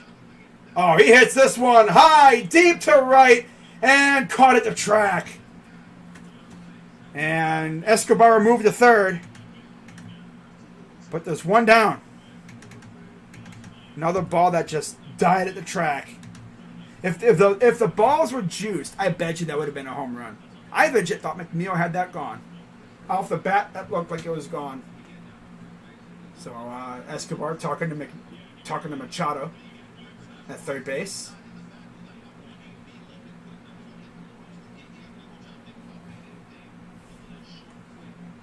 As here's Tomas Nido. 10 RBIs. Maybe he could possibly get his 11th right here. He flew out in the second inning. Here's the leadoff hitter. Here's the pitch.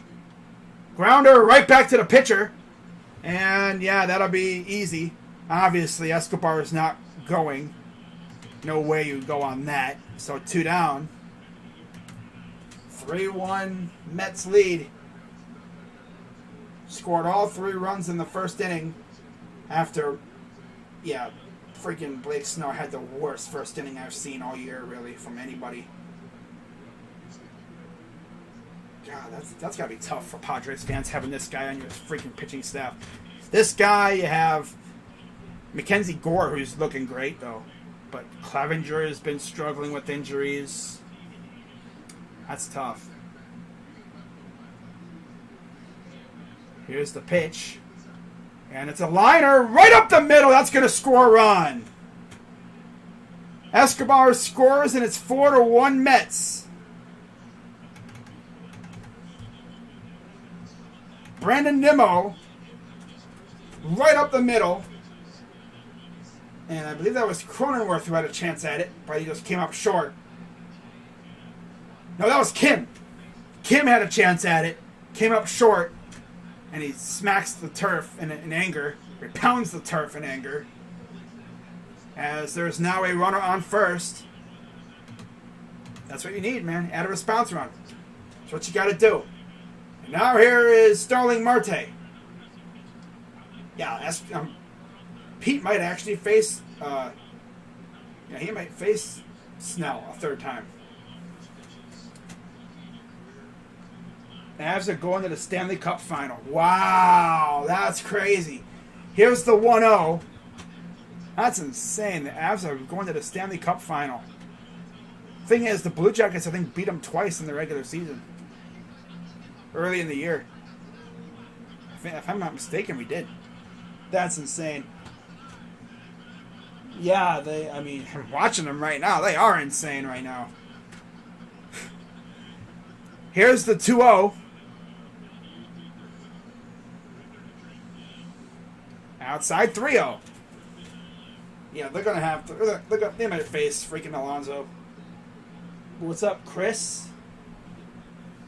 Got 8 people in the chat. Love to see it. You see Lindor going to the batter's box, the on-deck circle. Of course, you have Alonso working as well. Here's the pitch. Low, strike 1. 3-1 count. I don't know if Snell's even going to get to the 5th inning.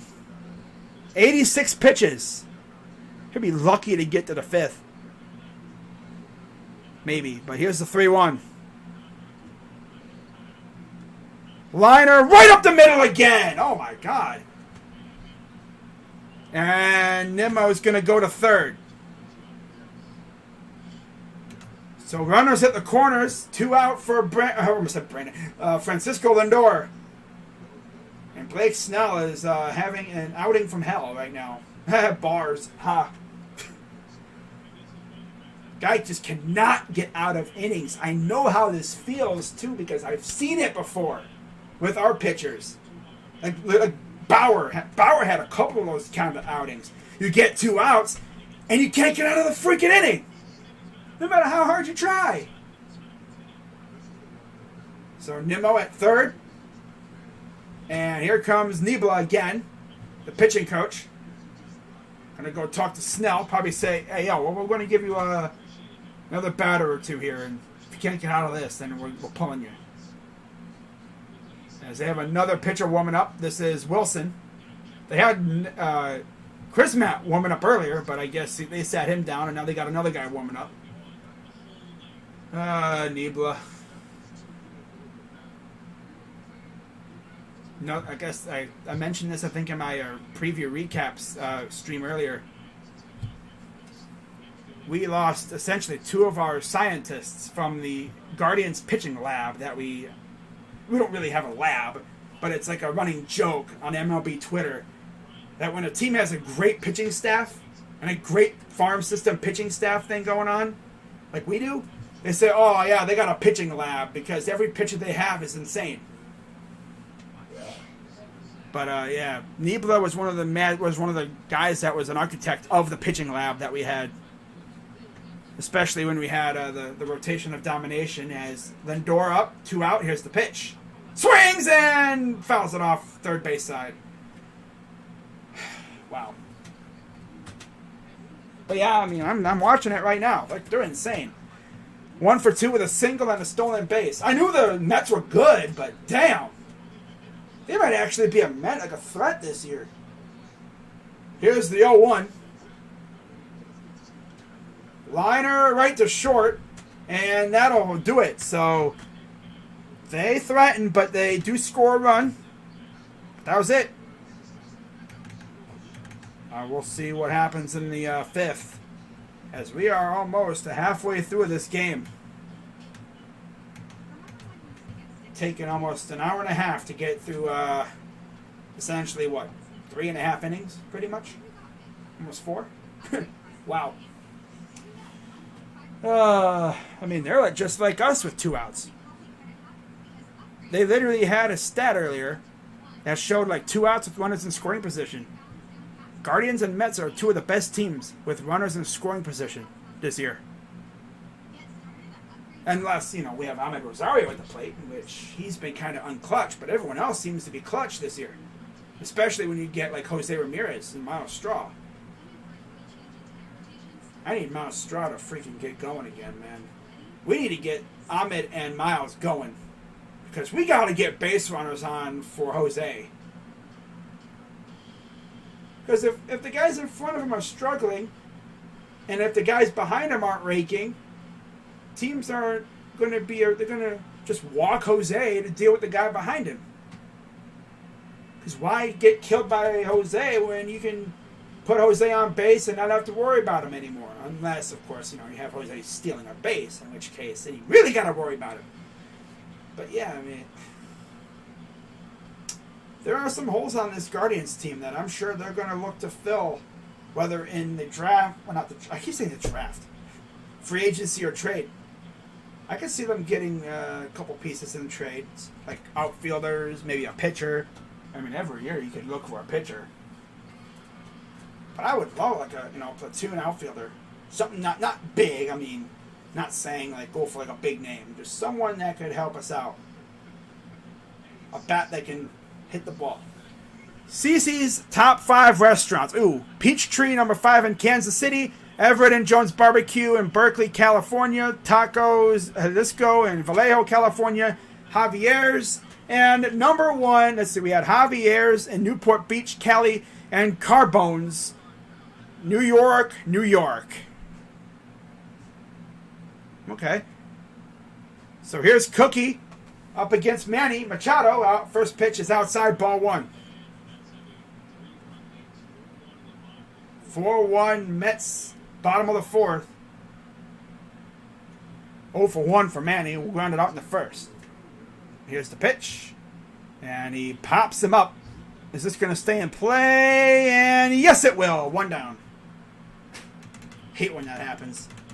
Put all that might into that swing and it just goes straight up. So he'll go back to the dugout. Dejected again. He's now 0 for 2. Good catch by Nito, too, man. He almost bobbled that. 1-0 Boston, top 6. Sheesh. Waka, 5 innings, 2 hits, 2 Ks. Wow. Syndergaard, 5 1/3, 5 hits, earned run, walk, and a K. Damn. Here's the pitch. Swing and a miss for Luke Voigt, the former Yankee. How do I feel about the new name? I mean, it's not the name that a lot of Guardians fans wanted, but I mean, it's not the worst name ever. I mean, you literally got teams named after apparel, and you got a team named after a color. Sounds like a KBO name, but I mean, it's fine. And here's a foul ball from Voigt. I'm just happy they got a new freaking logo, because I tell you one thing, looking at that dumb block C that they had last year, that was so annoying. It's like, the logo sucks. But now, we got the shield C. It looks nice. The flying G looks cool. Here's the 0-2. Outside, ball 1. And it's just good to see a logo on the jersey sleeve again. I mean, I miss Chief Wahoo. I will always love Chief Wahoo. But, yeah. Here's the 1-2 from Carrasco. Inside 2-2.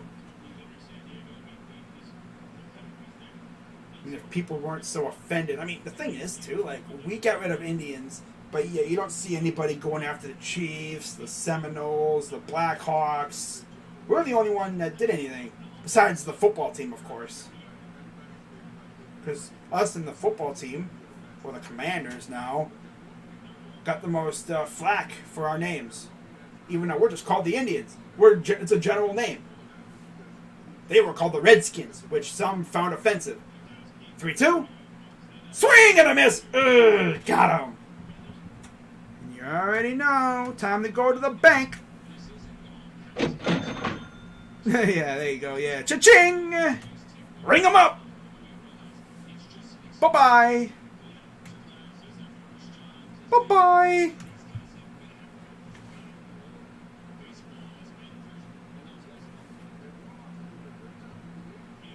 I could read lips. He's like, ooh. Yeah, okay, buddy. Here's Mazzara.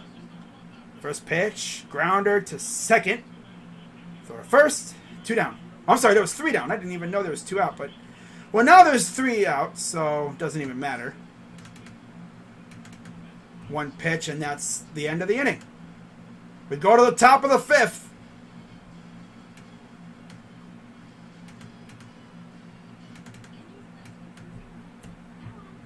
Now this game is starting to fly by a little bit. What's going on, Atari? It's the world we live in. Yep. I'm just happy they didn't choose something stupid. I mean, yeah, Guardians, it's kind of meh, but I mean, it's not horrible. You know. But they named them the Guardians because of the statues that they have on the highway coming into the city. If you, I think it's like on the east side of Cleveland. There's like a highway or something, like a bridge that you cross. It's like right by Progressive Field, and there's these like statues. They're called the Guardians of Traffic. I actually saw something that said they wanted to go for Spiders.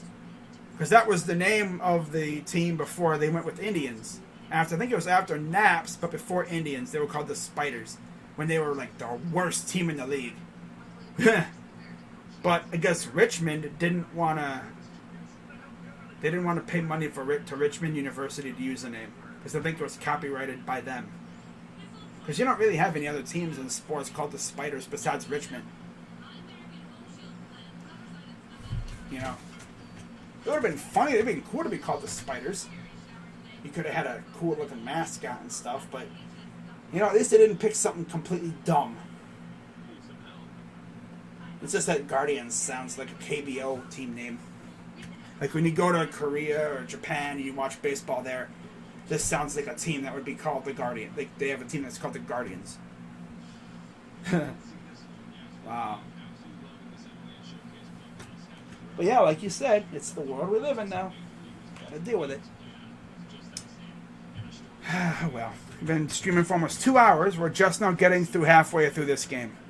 Here's Pete Alonso against Snell, so I was right. And a line drive right to third. And that'll be out. Oh, he missed it! Oh, my God, he freaking missed it. Okay. Okay, buddy. That's not on you, Machado. That was a good throw.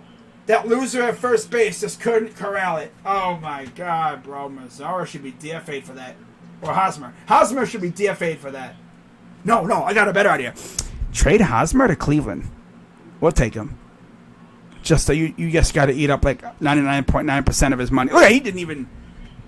That was a wide throw. So maybe that was a little bit on Manny, though. Manny, because that throw wasn't right at first base. It was like it was wide. Like, Hosmer had to step off the bag to even have a chance at that one. But I think that was primarily Manny.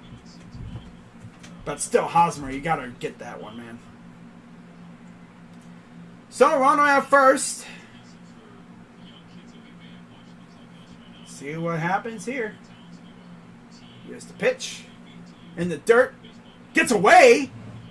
And Alonso, I don't think he could even see the ball, so he's not taking off if you don't know where the ball is.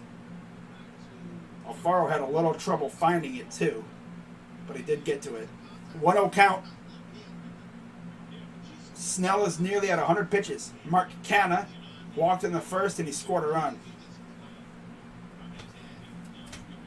Paulie, they could have gone with a worse name, like the football team. Yeah, exactly. Commanders, like...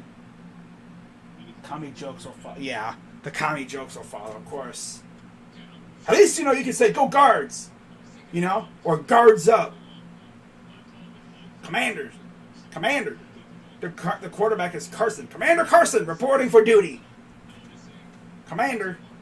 Hello, Commander. Makes sense because they have the Washington Generals. I'm surprised no one thought about that. Washington Generals, Washington Commanders. Interesting. I just now thought of that. Wow. Washington Generals, Washington Commanders. Where's the lieutenants? Crazy. Is this on Fox or this is on MLB Network? This is the MLB Network showcase game. They got Yonder Alonso, CC Sabathia, Cliff Floyd. This is like a special clubhouse edition, I guess. 3-0 count to Mark Canha. There's Buck Showalter. Never forget the Mets were supposed to hire Carlos Beltran, but he was caught up in the whole Astros scandal. So they didn't do that. I think there was, Luis Rojas or something like that? Luis something. Here's the pitch. Strike one. Hey, he found the strike zone. Yay. 3-1 count to Canha. Canha, he do it.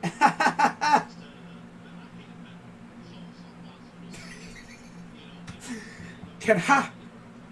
Canha. Okay. Canha. Make me laugh. Here's the 3-1 from Snell. Liner first. That's fair. That's going to kick off the little part of the stands, and Alonso's going to end up at third. And here comes Canha. He slides into second. So runners on second and third with nobody out. What's up, Ashton? MLB is desperate for money. No, nobody watches MLB Network. Well, people do watch. I mean, I watch it every once in a while. But I don't watch a whole lot of MLB Network. I only really watch it for Quick Pitch, MLB Central, and the occasional baseball game that's on. I don't really watch too much on there. ESPN is so desperate for money and, desperate for stuff that they freaking got Mad Dog Chris Russo on ESPN. And that'll be it for Blake Snell. So he only goes 4 innings. As he comes out down 4-1. I mean, hey, just be happy. You win almost 5. So I don't even think he'd be eligible for the decision anyway because he didn't go 5. Talk about a disaster of an outing. I told you this in the 5th is when they start rolling. Yeah. Alonso home run yet? No. Nope. The Padres have been very careful with Alonso. He hasn't really had anything like that to hit. There's been a couple balls that almost went out on either side, but nothing yet. I was really waiting for the Mets to blow this game wide open, but they might do it here. But yeah, if you're enjoying what you're watching, as always, be sure to hit the like button, subscribe, hit the bell. I'll be live for the Guardians and Rangers tomorrow. I am doing this game because Guardians and Rangers got rained out tonight. Otherwise, I would have done the game today, and who knows how that would have went. There was supposed to be John Gray against Cal Quantrill, but I believe tomorrow it'll be, I don't think John Gray's going tomorrow, I don't think. Because I looked on MLB Network's MLB website, and it said Taylor Hearn's going tomorrow for the first game. Although I think John Gray might go tomorrow. I don't know. We'll see tomorrow. Top of the 5th. Nobody out. 2 on. Snell exits after going 4 innings. He got to the 5th, but couldn't do anything. I'll be right back, guys.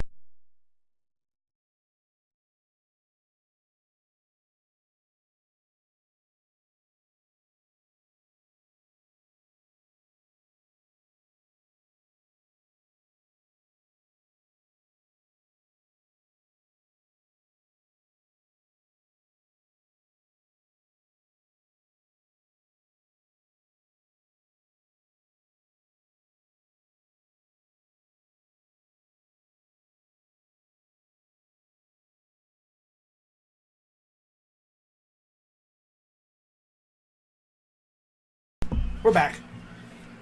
All right, so we got a new pitcher on the mound. As soon as they show his name and stuff, we'll talk about him a little bit. But we got Wilson on the mound now for the Padres. Nobody out. Runners on second and third. Mets trying to add on to their 4-1 lead. All right. See how this goes. See, there's Canna at second, Alonso at third.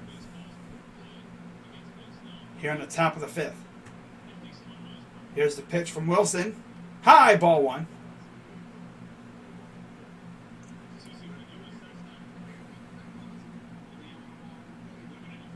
Steven Wilson, 18 games, 3-1 record, 5.09 ERA, 2.24 opponent average, 17 and 2/3 innings, 15 hits, 19 Ks, 7 walks. So overall, not too bad. Here's the 1-0. Outside, did he offer? Yes, he did. 1-1 count. This is J.D. Davis at the plate.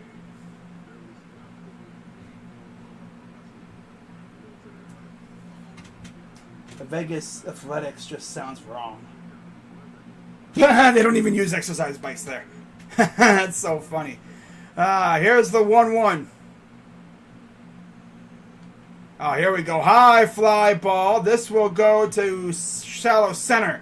There's going to be a play at the plate. Alonso's coming home, and they're going to go with the runner. Oh, they got him at third. Runner scores, but they caught Canna going to third. So, bases are now empty, but it's 5-1 Mets. And there's 2 out. Hey, good move to go to third. Wow. Interesting choice. So there's 2 out. It's a low-key double play right there. I don't know why you're going to third, but okay, buddy. Interesting choice, but look at this guy. Whee! Oh, dude, that's an interesting slide by Alonso.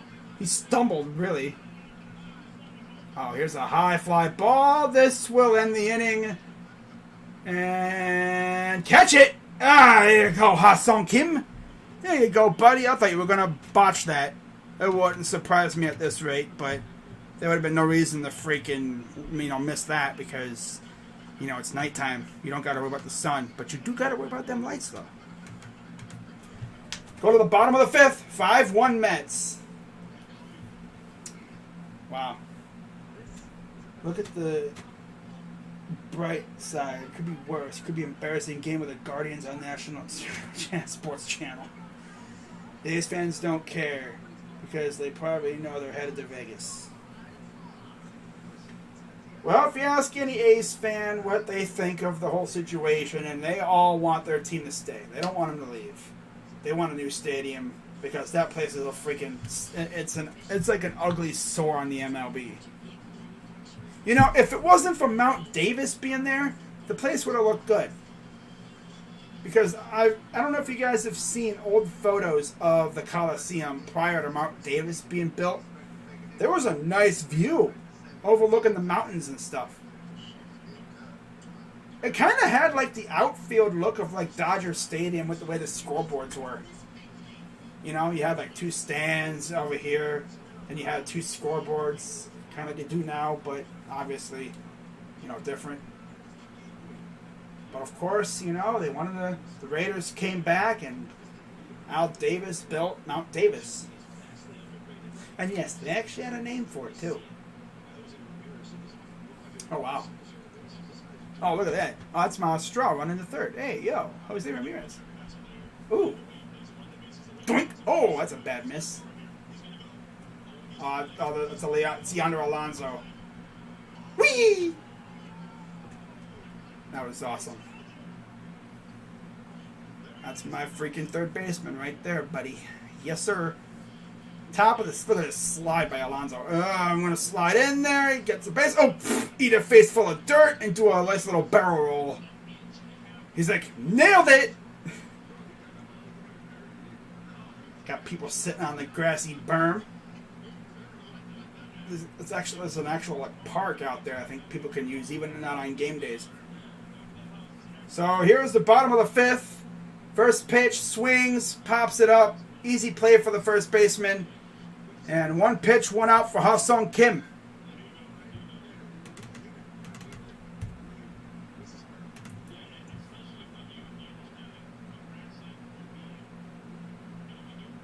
Here's Mazzara. I actually said Mazzara earlier. That was actually Hosmer. This is Mazzara, who essentially took over the spot for Robinson Cano.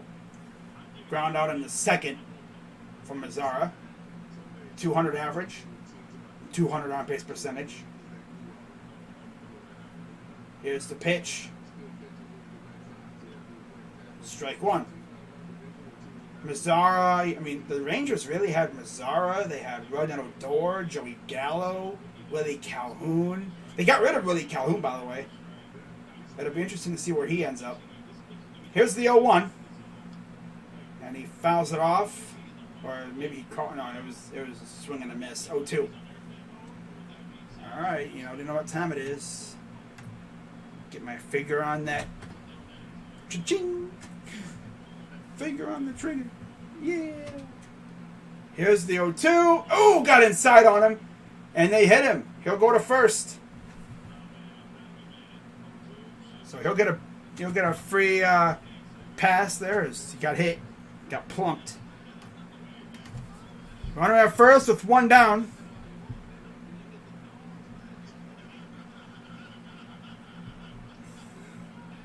Let's see. Yeah, right off the foot. Right off the top of the foot. He'll actually come out of the game. No, I'm sorry. He's not coming out of the game. He's going to first. Camera angle had that look like he was coming out of the game. I was like, what's he doing? No, he's just walking very slowly to first base. Puts his fielding his gloves in the back pocket. As Jorge Alfaro comes to the plate. Had a double. I believe his first time up.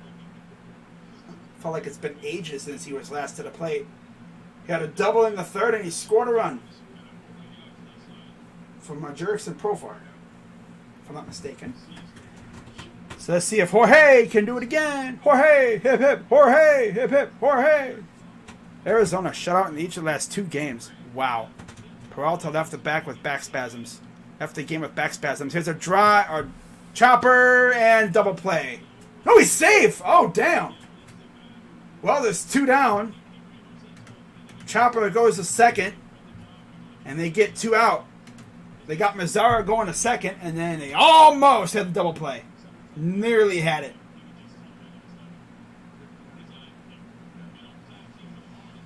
I actually thought he was going to get him. He missed him. If he did get him, it was on the foot. But I think he straight up missed him.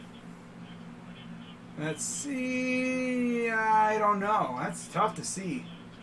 It's hard to say. Maybe right there. But I think by that time he was on the base. So when they did get him, I think he was on the base already. Mainly fantasy people say, I think. I keep hearing Joey Gallo is old and he can't have... Nah, he's not old. He's just moderately old. Like, he's not old. Strikeout in the third. Here's Trent Grisham. Trent batting ninth. See what he can do here. Here's the pitch. Liner to first, but that's foul. Man, Alfaro could have went to third on that one.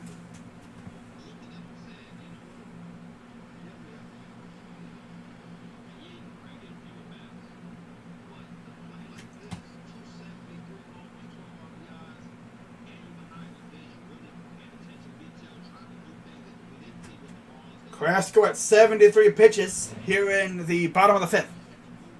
1-0, and he throws to first. Alfaro gets back. Two down, bottom five. First, 5-1 Mets. Yeah, fantasy people only say that. Real people who really know ball don't say he's old and stuff. He's just struggling in a new environment. It is what it is. Here's the 1-1. Swing and a miss, 1-2.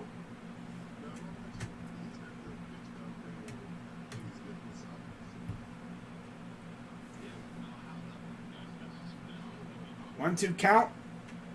Let's see if Cookie can get out of this inning.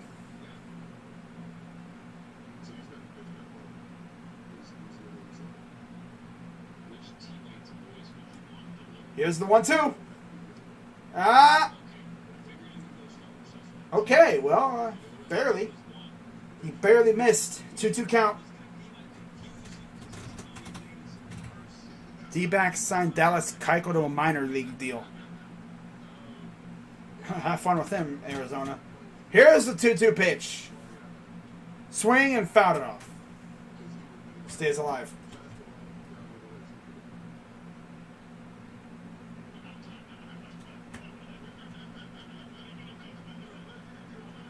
.76 total pitches. He's thrown 22 in the first, 16 in the second, 18 in the third, and then 10 apiece so in the fourth and so far in the fifth. Here's the 2-2 pitch. And he got him! I didn't know if he had swung and missed or if he fouled it off. But he got him. That'll do it for the fifth inning. To the sixth we go. 5-1 Mets. Game took forever to get going, but now it looks like it's starting to pick up the pace, which is, whoops, not complaining at all. It's a fun game. Definitely a lot of action.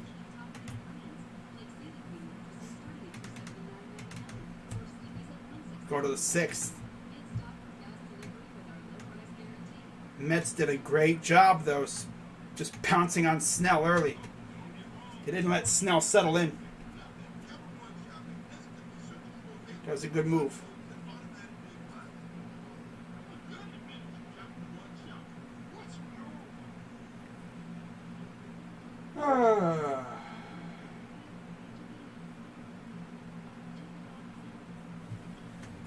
I'll be right back, guys.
Alrighty. Back for the top of the sixth here in Petco Park. One of the most genuine, like, serene looking ballparks in terms of scenery. Just the vibe. Here's the pitch. High outside, ball one. Here's Jeff McNeil, 0 for 2 with a ground out and a flyout. The flyout was a long one, too. Here's the 1-0. High, ball 2.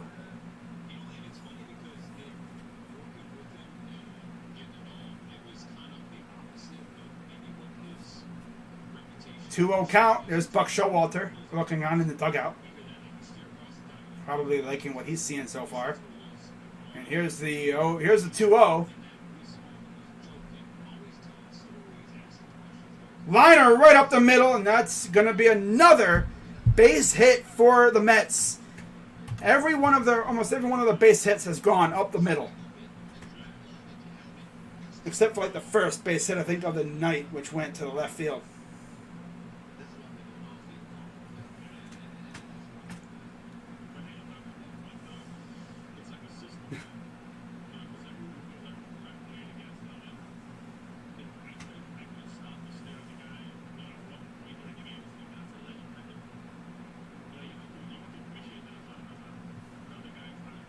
Yeah.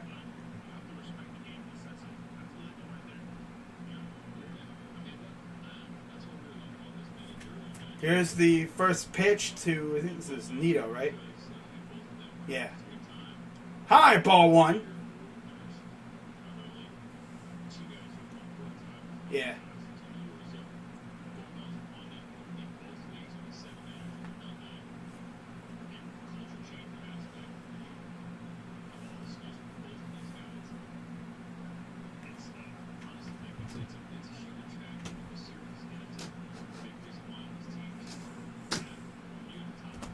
Bugs. Grounder. Throw to first. They got him. Runner moves to second in the process. But there's one out.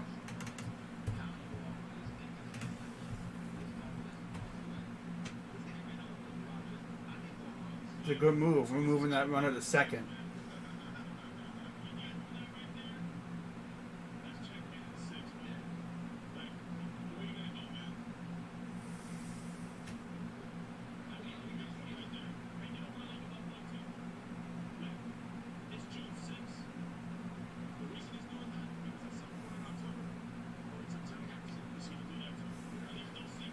Here's the pitch. Fouls it off.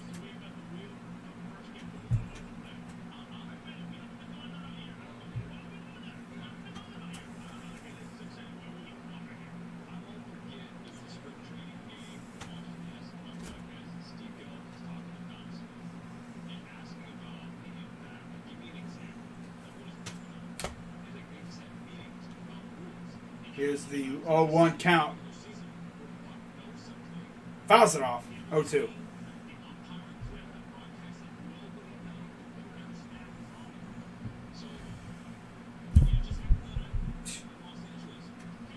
I don't know why I'm having another lag spike. Gotta love it. Okay, I think it's settled down. Alright. Gotta love it. Damn. Oh, well. Here's the 0-2 coming from Wilson. High, ball one. 12 pitches for Wilson so far here in his outing. The NL East is looking like it's all Mets right now. Up by 8.5 on the Braves, 11 on the Phillies, 13 on the Marlins, and then, of course, you have the Nationals, who are pretty much out of it at this point already. I mean, nobody thought that the friggin' Nats were going to be a threat. Here's the 1-2. In the dirt, 2-2 count. Now, when it comes to the NL West, yeah, it's essentially a three-team race. Dodgers, Padres, again, and the Giants. So it's a California team pretty much coming. It's California teams coming out of the NL West. And a reminder, there's another team coming out of the wild card this year. There's 3 teams. 3 wild card teams. I think the best team I think will get a bye, I think, if I'm not mistaken. Here's the 2-2. Swings and misses. He fouled it off. Stays alive. Darnell Nurse said I tore my hip flexor. Ugh. Damn. I always hate to see that stuff. You know, it's like these guys be playing through injuries like that. Like, damn.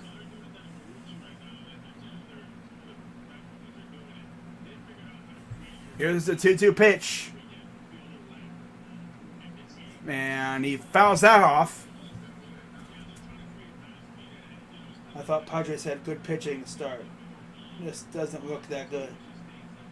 You need Alonso to get a home run? We'll see if he can get it. He'll probably have at least one more at bat, maybe 2 more. As Brandon Nimmo is back, so he'll probably be up next inning without a doubt. But possibly this inning. Here's the 2-2. He fouls that off. But yeah, normally the Padres have good pitching. It's just Blake Snell had a stinker tonight. Dude couldn't get out of the first inning. Took him like 40 pitches to get out of the first. That's where the 3 of the 5 runs came from.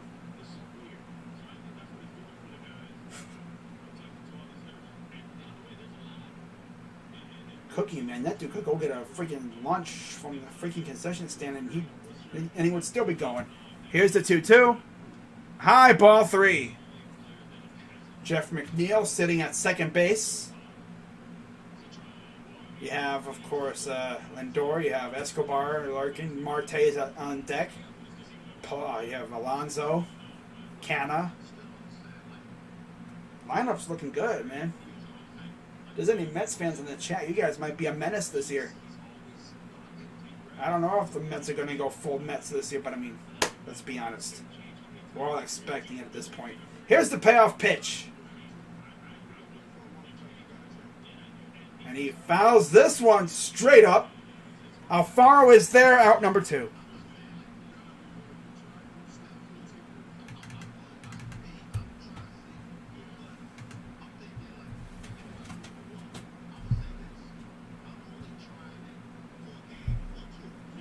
But I've always heard that the Padres have great pitching. And they do. Don't get me wrong. They have great pitching. It's just the Mets look like they're a menace this year. I mean, the NL East hasn't really been all that great. It's been kind of I mean, the Phillies are decent. The Braves are the Braves. They're going to be lurking. But, I mean, I know Mets fans are just waiting for that other shoe to drop. Here's Marte. First pitch is low ball 1. Mets fans, honestly, yeah, they're excited right now. They're having fun. But in their heads, they're thinking, it'll happen. You know, the shoe will drop, and they're just going to have a bad month. It'll happen, I bet. Here's the 1-0. Maybe it won't. I want the Mets to have a good. I want the Mets to look good.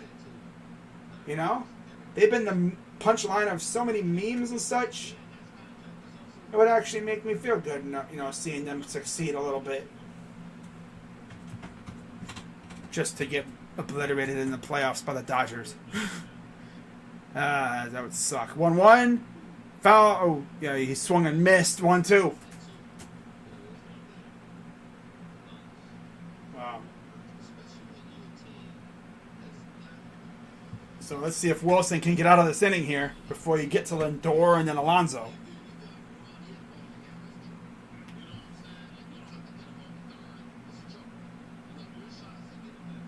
Here's the 1-2.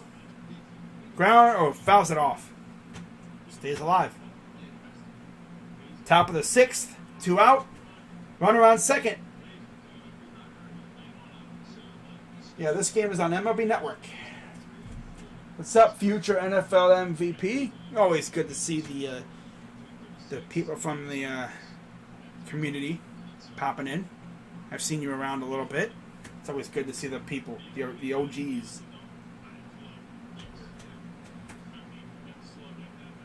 Yeah, sorry about the lag. I don't know why it happens like this. Lag, this thing just misbehaves so often. Here's the 1-2. Oh, here we go. High fly ball, left field, and ooh, what a catch by the left fielder, Profar. What a catch, diving the layout to get that one. Saves a run without a doubt. And there, we'll go to the bottom of the 6th. What a catch by Profar. It could have easily been 6-1 right now if it wasn't for that catch. It would have probably been like an RBI double, or maybe even a triple. But we go to the bottom of the 6th, still 5-1 Mets. Another classic masterclass from Cookie. I mean, it's not a super master class, but he's just done good. I mean, it's good to have run support. Boston up 1-0, bottom of the 8th. Wow.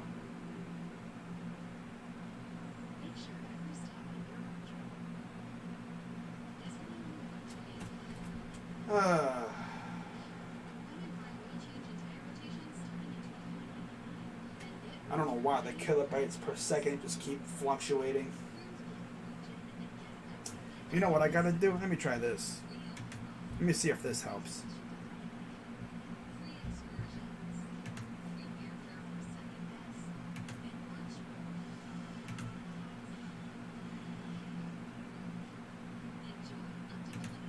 Let's go to ultra fast.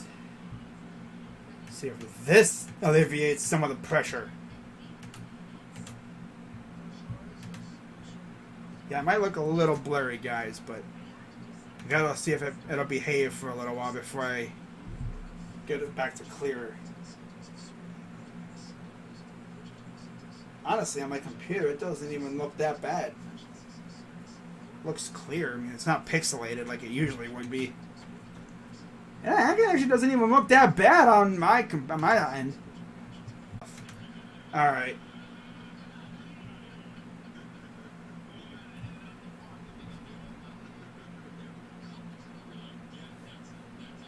Okay. You know what? Let me try this. I'm just really trying to get my stream back up. Gets smooth for like 2 seconds and then it just completely craps itself. I don't know what the heck is going on with this piece of trash freaking internet that I have.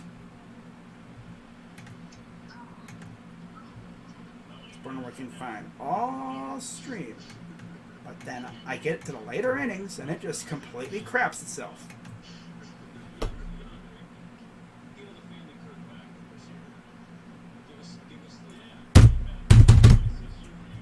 Oh, this freaking internet. I'm gonna freaking burn it down. I swear to God. I'm gonna burn this freaking thing down. This thing won't stay. Why is the latency so garbage all of a sudden? Like, what the heck happened? What on earth led to this thing becoming trash? What did I do? Very fast. Okay, let's go to very fast. Profile main. Let's go 0 latency. Okay, it was working fine, all stream long, but now it wants to act up.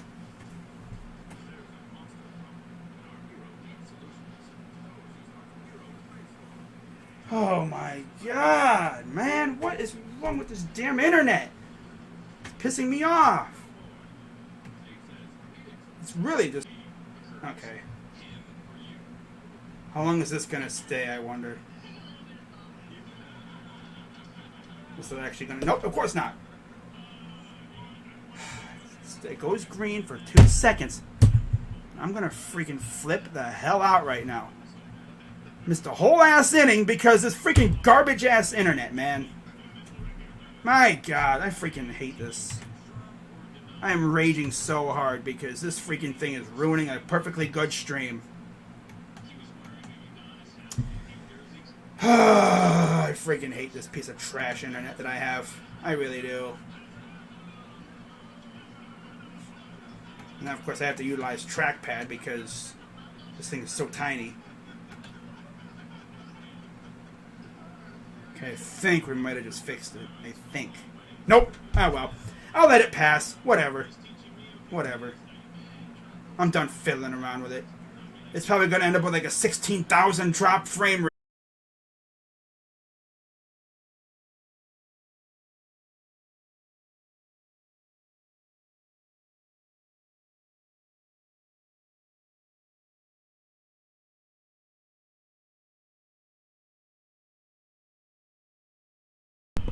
Alright, now that my internet decided to have a nice little temper tantrum out here, I don't know what the hell happened. I literally could not even call a whole inning because literally, if you guys could see what my OBS was doing, you probably saw it on the stream, it was literally going Christmas lights on me. Red, yellow, orange, green. Red, yellow, orange, green. Red, yellow, orange, green. Red, yellow, orange, green. It would not stay green for more than 2 seconds. I don't know what the heck happened. It was like, what the heck?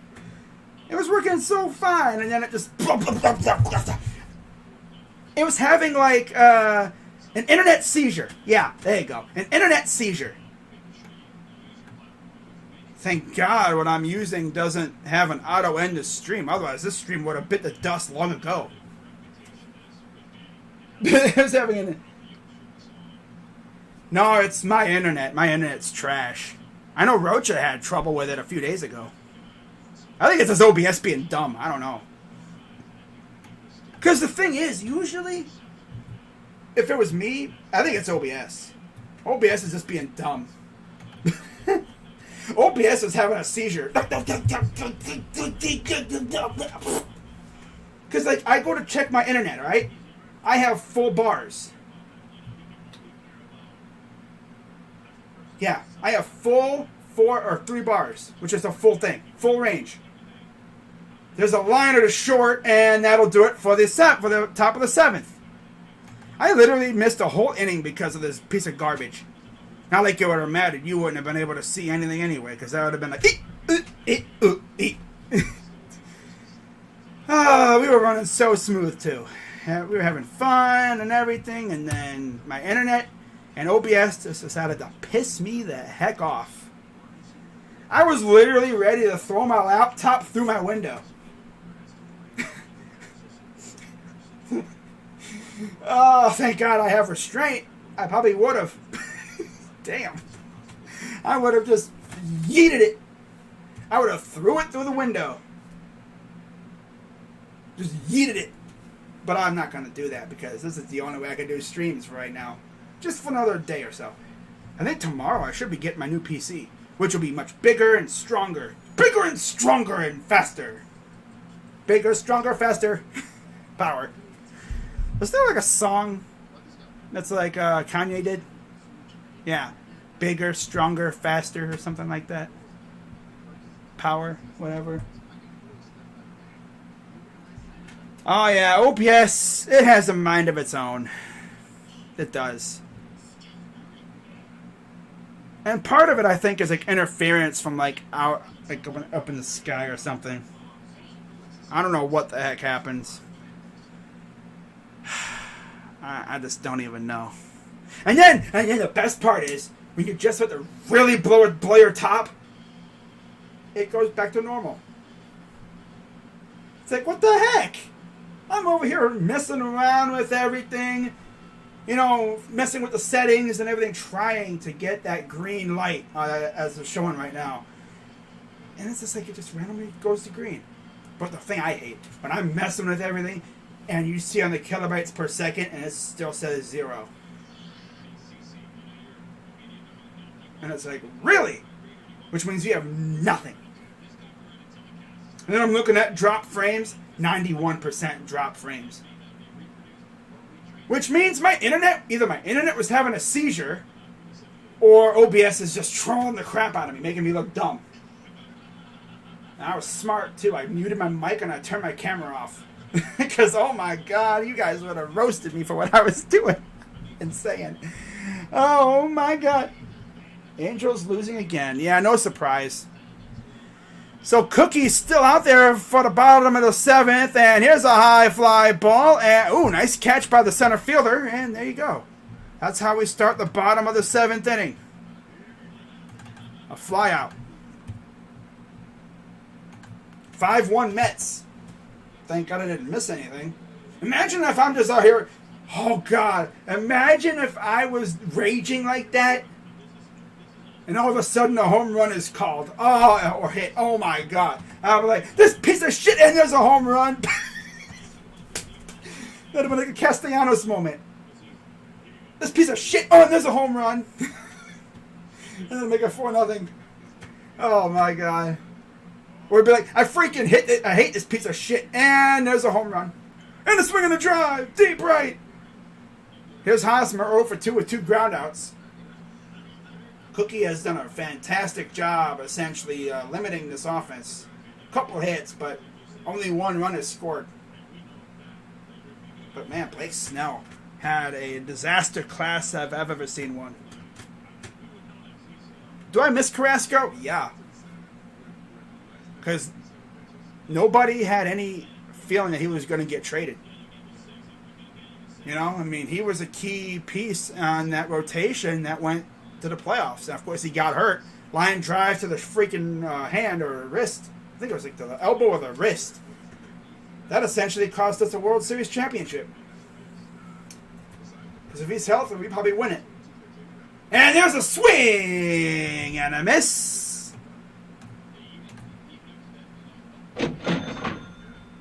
There you go. I probably missed like 2 strikeouts last inning, but you guys wouldn't have been able to really hear it anyway because the thing was lagging like crazy. You wouldn't have been able to see anything anyway. It would have probably, all you would have seen was the hamster wheel. 9 Ks tonight, a season high for Cookie. 94 pitches. This is probably going to be his last inning. Possibly. He might be able to go 8. I mean, why not?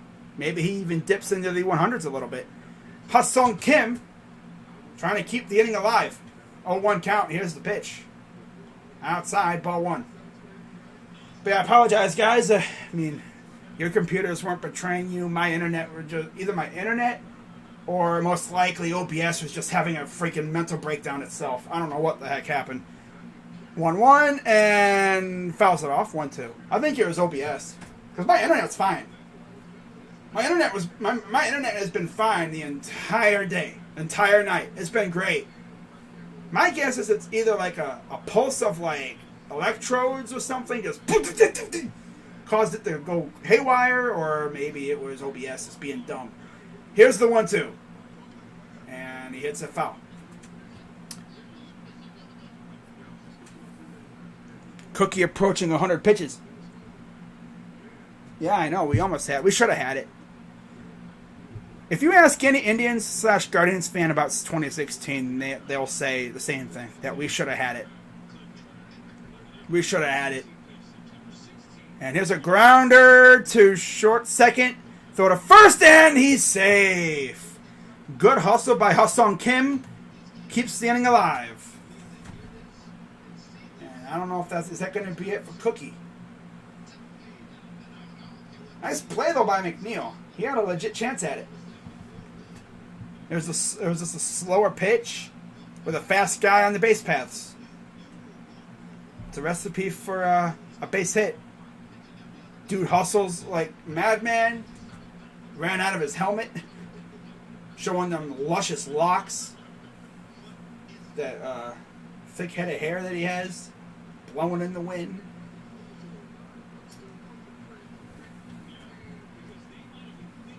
So Kim on the base paths with his double gloved up on a Tuesday.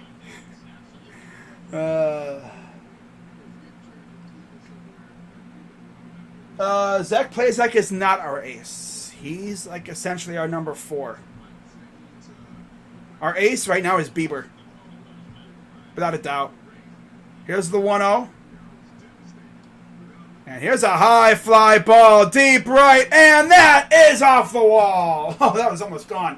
Here comes Kim around third. He will score. Ball gets away from Nito. And all of a sudden now, the Padres are in business. Runner on second. And it's 5-2 Mets. But yeah, overall, like, Plazak is not our ace. If he was our ace, we're in trouble. Yeah, Bieber. We got Bieber. We got McKenzie, Quantrill. The way I see it, it's literally, in terms of who's our ace on down, it's Bieber, McKenzie, Quantrill, Savale, I guess, and then Plazak. In terms of how good they are. But Savale and Plazak are interchangeable. Now, Savale is injured right now, so... Right now we got Connor Pilkington, who we got from the White Sox for Cesar Hernandez last year. Pitches per start, 85 is an average. This is the most pitches he's thrown in the start this year. Remember Carrasco, I think, missed a little while, but he's doing his thing. Good to see. Joely Rodriguez is warming up in the pen for the Mets. Edwin Diaz, of course, is there, I believe. They just showed him at the end there. Waiting to see if he can have a chance. But if he's coming in there, that means this game is close. So here's Jorge Alfaro. 1 for 2 with a double in the run, double in the third. And he lines it to third base side, but foul. 102 pitches for Carrasco. My guess is this is probably his last batter. Most likely.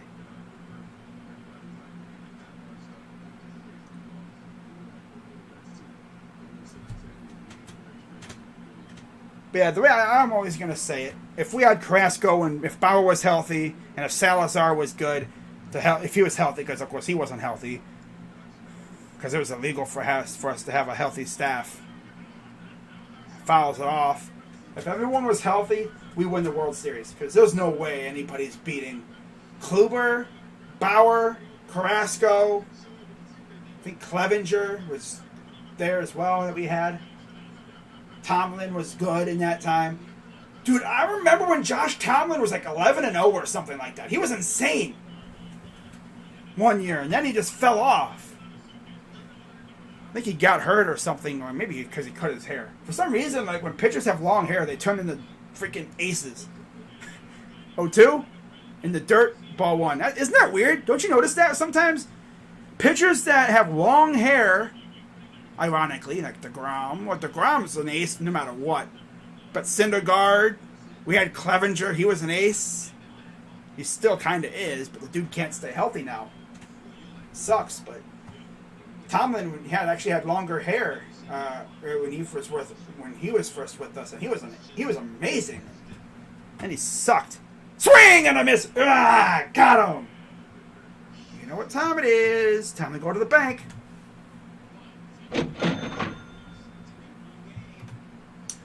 And that'll do it for the 7th inning.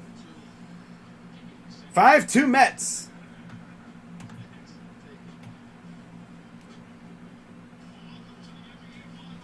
And now we go to the top of the 8th. Mets look to add another run or two of support. Just to put a little bow on top of it. But literally, my internet was pissing me off. You guys, I'm so happy I freaking muted my microphone and turned off my camera because, oh my god. I mean, you guys wouldn't have seen anything anyway. I mean, I freaking look like a robot when the freaking lag happens. Syndergaard getting bombed in Anaheim. Yeah, I know, I saw. 7-4 Seattle beat Houston, too. Wow, Javier allowed more than one earned run for the first time in the last 4 starts. Of course, he had a stinker today. And I didn't even have Quantrill to help out my fantasy team. Bichette 1 for 4. Springer 0 for 3 with 2 runs. 7-0 Toronto. My God. Teoscar, hey, 1 for 3 with an RBI. I'll take that. Let me see how my fantasy team's doing, by the way. Probably sucking. Chicken strips. 5 innings. No, 1 hit. Really? 1 hit? Oh.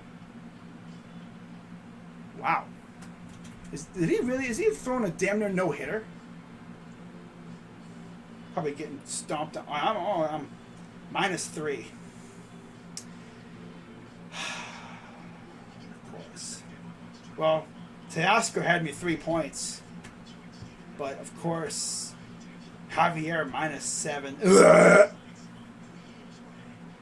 That's a yikes if I've ever seen one. Barely anyone was playing today, so that's why I needed the freaking Guardians to play today. Dang it! And we got a new pitcher, as it's Stammen on the mound now for the Padres. Here in the top of the 8th, Craig Stammen, 17 games, no record, 2.41 ERA, 2.43 opponent average, 18 and 2/3 innings, 17 hits, 16 Ks, 1 walk, and a .96 WHIP.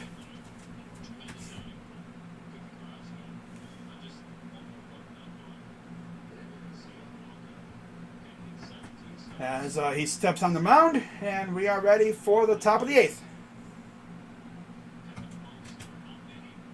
Got 8 people in the chat, despite the internet seizure or OBS having a freaking meltdown earlier. Good to see everyone hanging around.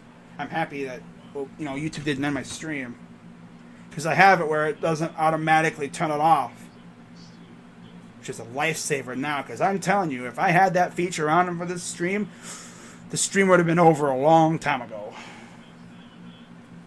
I don't think it ended. I'm I'm still in the original stream. Hang on.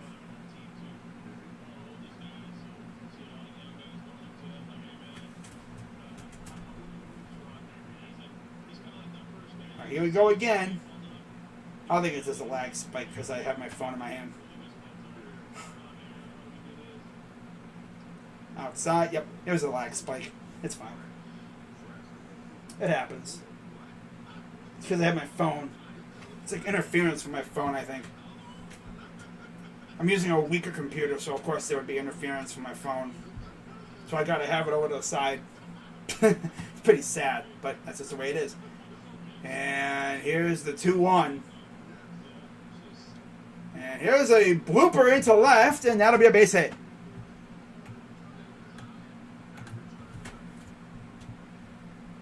Good hit by J.D. Davis. And there's a live look at Petco Park. The bridge that helps people get there. And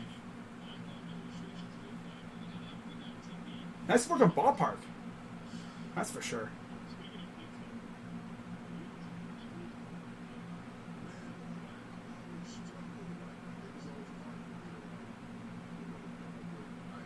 Eduardo Escobar, 2 for 3 with a double, a single, 2 RBIs, and a run.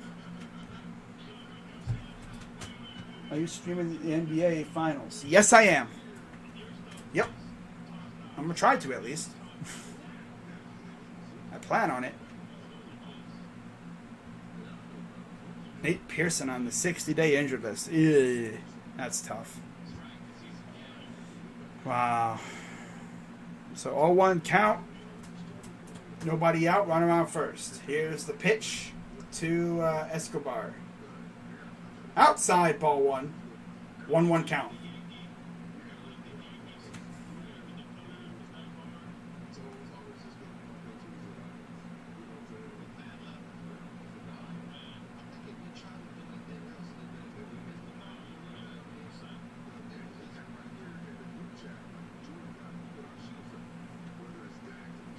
Here's the 1-1. Outside, ball 2.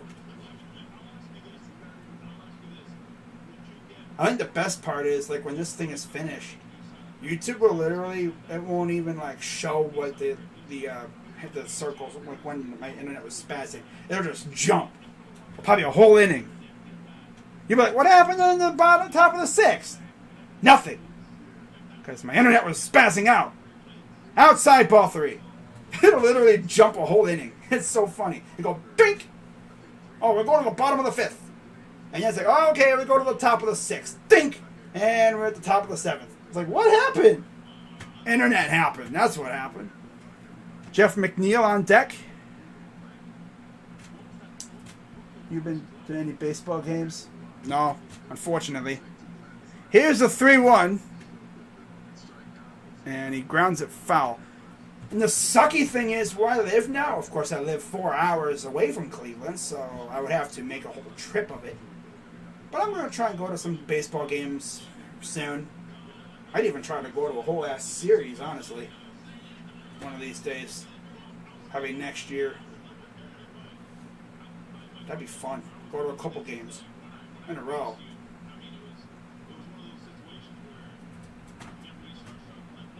Here's the payoff pitch. And he hits this one high and deep to right, and that baby is gone. 2-run shot for Eduardo Escobar, and it is 7-2 Mets. Oh, baby. You can just watch by his reaction. By his reaction, Stamen's reaction, everybody's reaction. That thing was not coming back, my friends.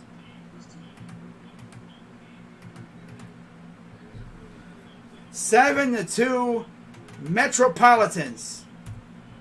First home run of the night. And that might honestly be enough to solidify the dub in this one. Wow. We need to launch that thing and say, yep, that's gone. Yep. Bye-bye. Bye-bye.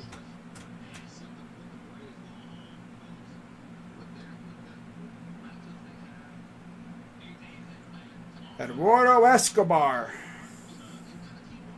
He's been a pretty good investment for the Mets.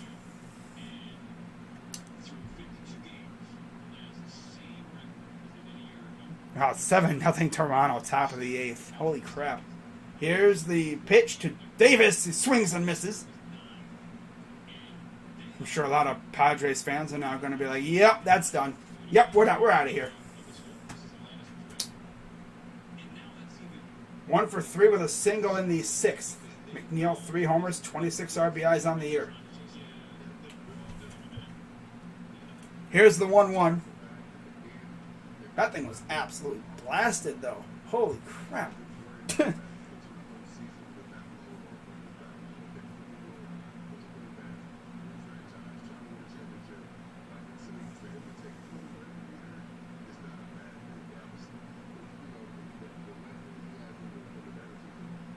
Stammen sets, and here's the 1-2.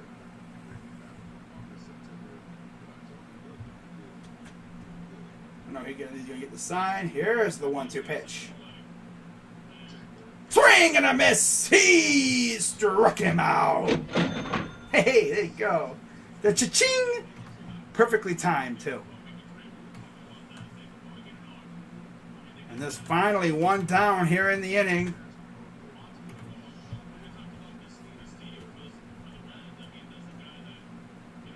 $14 pitches for Stammen. 7-2 Mets. There's the dugout. Here's Tomas Nido, who's had a sac bunt in the 6th. He's 0 for 2. Here's the pitch. And he's going to hit this into right field, and so look at that. He gets a base hit. Look at you getting a base hit like a big boy. Tomas Nido. Good to see him get a crooked number on the hit column. You just love to see that. So he gets a base hit. And now, yeah, I think they flip over to the top of the order, right? Yep. Here's Nimmo. Pretty cool. They go from Nido to Nimmo. And now we're back to the top of the order. Pitch is right on the bottom part of the zone. 0-1.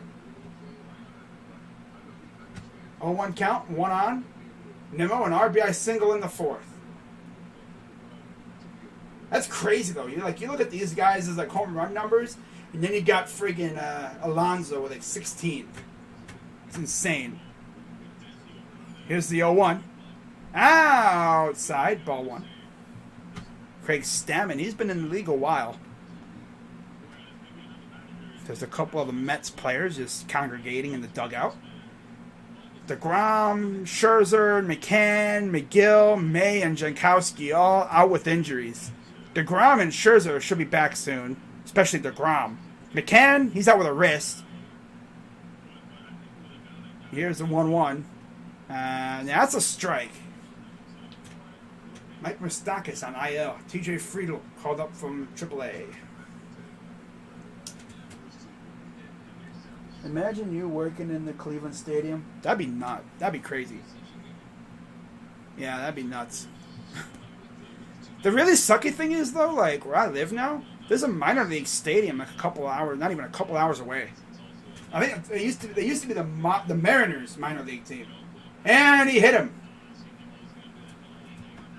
And Nimmo knew that immediately, so 2 on with 1 out. And now here's Starling Marte. Like, if I would have been living where I live now a couple years ago, I probably could have watched Julio Rodriguez and Kyle Lewis do their thing. But then Robert Manfred decided to cut down on minor league teams, so that made the team that lives where I live not affiliated. So yeah, they're just doing their own thing now, which sucks. I would have killed to see Kelenic and Julio Rodriguez and all them in the minors. Kyle Lewis and the other guys like Gilbert. Oh my God, that would have been crazy. I don't think they would have faced any of the Guardians affiliates. I don't even think any of the Guardians affiliates even come around here for games. I don't think they face anyone around here. Because, man, I tell you, if there's an affiliate, if there's any Guardians fans out there listening to this, and they're like, okay, Crazy Dog, you seem to be the pro when it comes to baseball. Of all the affiliates, who's the one to go watch right now? Akron. The Akron Rubber Ducks. Because I'm telling you, their pitching staff is going to be disgusting. They have like 2 or 3 of like our top picks from the past couple years on their pitching staff. Our number 1 pick from last year just got called up to AA today.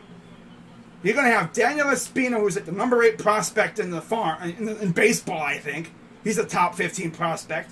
Gavin Williams is in AA. You got Tanner Burns, I think he's in there. Joey Cantillo, who we got from these Padres, he's really good.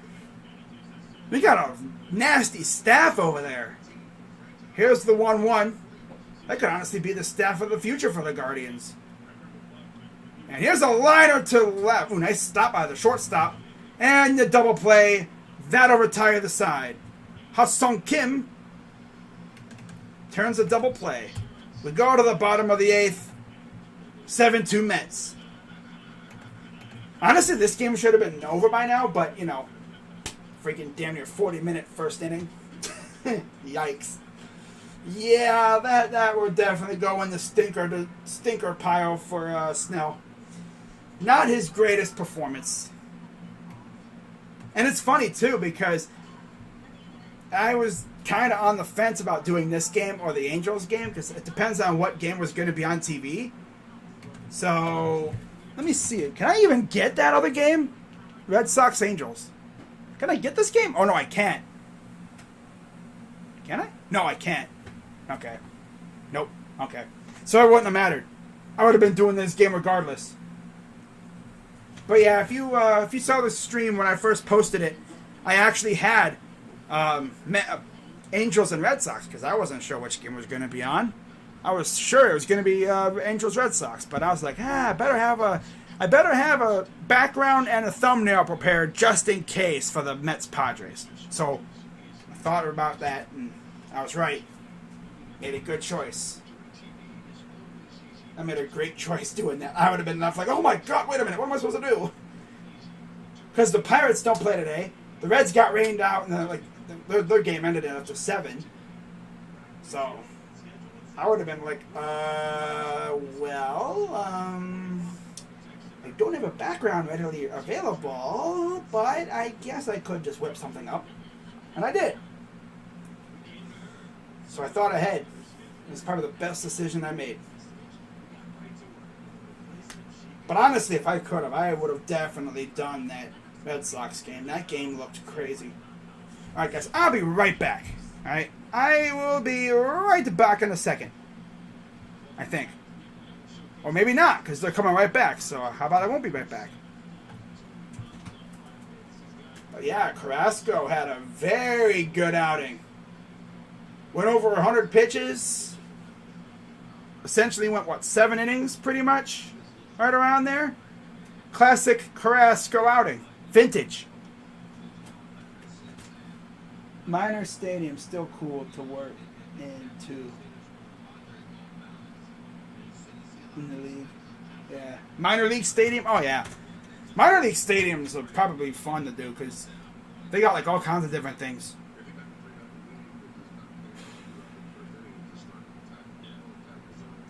I just can't imagine ever wanting to work at a stadium like the Coliseum. Place is so rickety and old and decrepit and just looks like it just wants to be torn down. It's like, ugh. Especially with the fans not going to games. Probably all leaky and just disgusting. Like, the worst job is ball boy at Coliseum. Because if you're a ball boy at the Coliseum, you have to stand at the corner of where the bullpens are to protect, essentially, the catcher and the pitcher. So you'd be diving in front of balls and stuff that'd be coming at 100 miles per hour, putting your life on the line. So Yoli Rodriguez, 22 games, 0-2 record, 4.42 ERA, 200 opponent average, 18 and a third innings, 13 hits, 21 Ks, 11 walks, and a 131 whip. And there's a foul off to the left field side. And it's an 0-2 count for Trent Grisham, who's 0 for 2 with the 2 Ks. Bottom of the 8th, closing in on the 9th inning here. I don't know if they're going to use Diaz in this situation, if you're the Mets.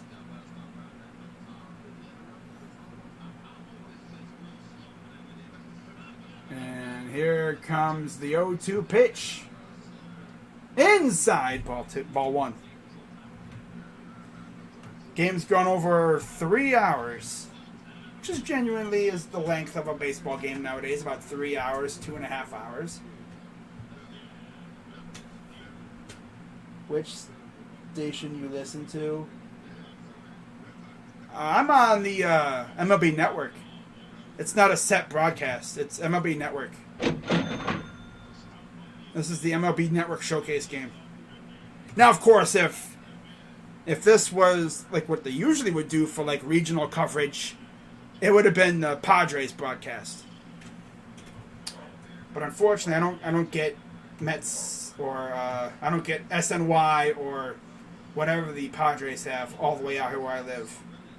I live way too far out east.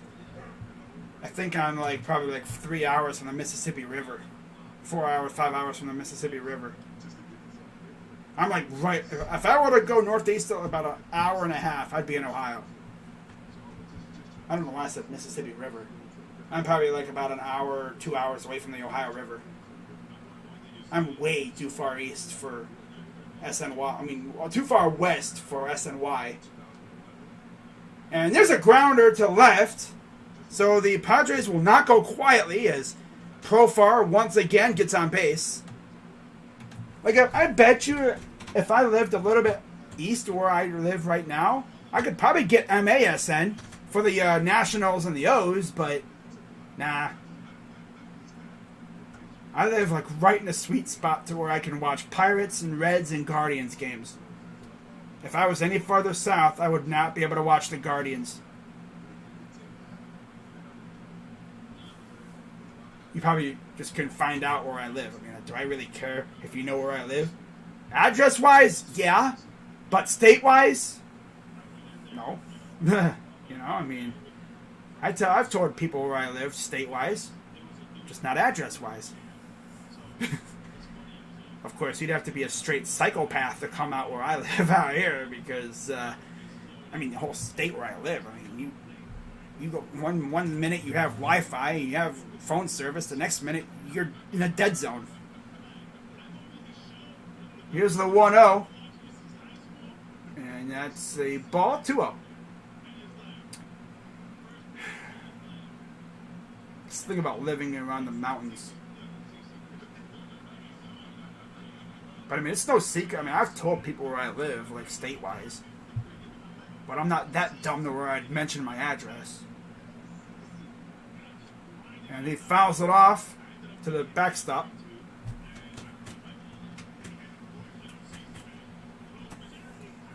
There are people that, Asia, you would never believe this, but people have actually put addresses in my chat, being like, hey, come fight me. It's freaking trolls. So obviously I'm like, haha, you're funny. Loser. You're a loser. Putting an address in the chat. What do you think this is? Freaking 5th grade? Come fight me. It's like, boy, you don't even have a profile picture. I don't even know what you look like. I love when the trolls come in and they just start creating havoc. I don't know why they do, but they do. Yeah, shout out to everyone in the chat, man. Sticking through all this chaos between my internet bugging out, OBS having a freaking seizure. I think it was mainly OBS, not my internet. I'm out here yelling at my internet, calling it trash and garbage and a piece of shit. But it's really OBS. But, if you watch Roach's stream, I think Roach had a stream like that recently, a couple of days ago. This thing was lagging like crazy. And I'm over here like, is that mine? Is that my internet or is that him? I think it was him. Payoff pitch and low ball 4. Uh-oh. Maybe this is where those 2 runs are really big now. As here comes Buck. He's not taking no chances with Yoli. He's going to take him out. See, this is exactly why they got those 2 extra runs. Because right now, without those 2 extra runs, I think Manny would be the tying run. Or, yeah, Manny and then Luke Voigt. Okay. So while they're doing that, I'm going to go get me something to drink because my throat is starting to hurt. I'll be right back, guys. Don't go anywhere. Or I'll go find you and bring you back. I'm joking. But still, don't go anywhere. I'll be right back. For real. Okay? Okay.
All right.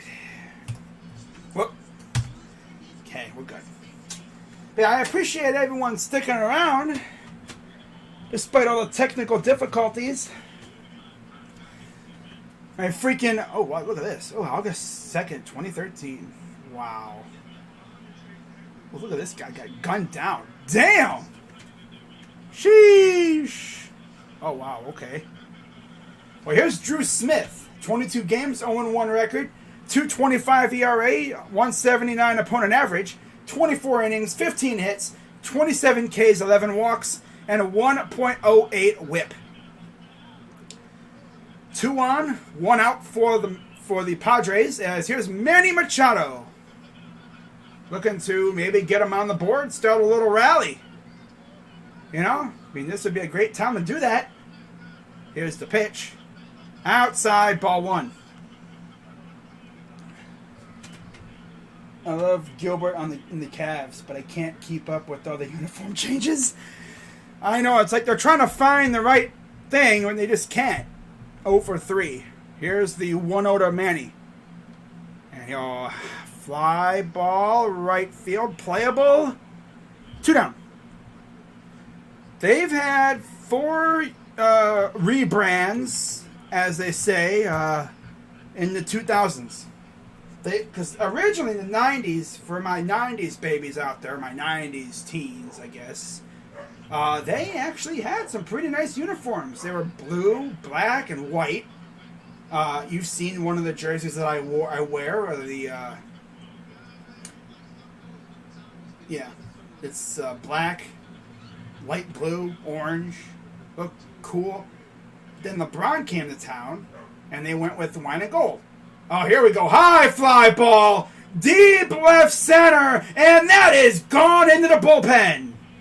3-run home run for Luke Voigt, and all of a sudden, we got ourselves a game, ladies and gentlemen. Oh, boy, here we go.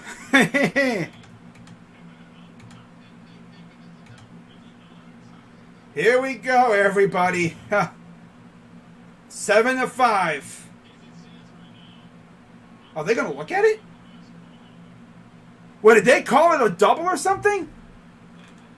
Oh my God, if they call this like a ground rule double, oh, it went off the wall and into the seats. Or did it come back onto the field of play? Doink. It went off that inner part. That should be a home run. That should be. Let's see. It went off the inner part. That's a homer. That's a homer. Whoa, what am I doing?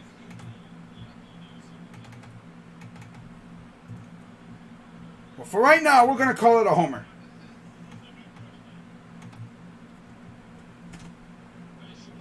I mean, if it's a ground rule double, a run should still score.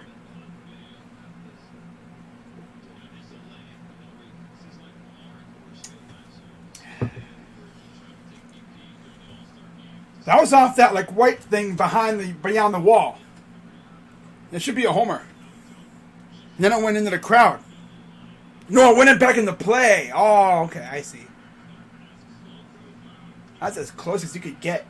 This might not be a homer, guys. It went off like the inner part of that wall, and then it came back into play. Let's get the ruling here in a second. Boston won 1-0. Wow. Here's the ruling coming up. Walker went a full 9. Ooh, 3 hits. He owned the Angels tonight. My goodness. Then I'm over here calling this game. Wow. I'm kind of happy I called this game. That was a masterclass from him. Ohtani 1 for 4. All right, we should be getting a ruling here in a second. That was close. Let's see. See, it was off the top of the wall. That's tough, because would that be classified as a homer?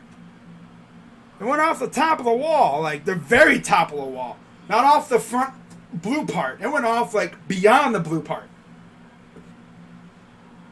That would be like at Progressive Field if you've been there, if you've seen it. They have the wall, then they have like a walkway where people can walk on. If it hits off of that, it's a home run. The tricky thing is, though, this ball came back into play. Obviously, if it goes off the wall and goes into the stands, that's a homer.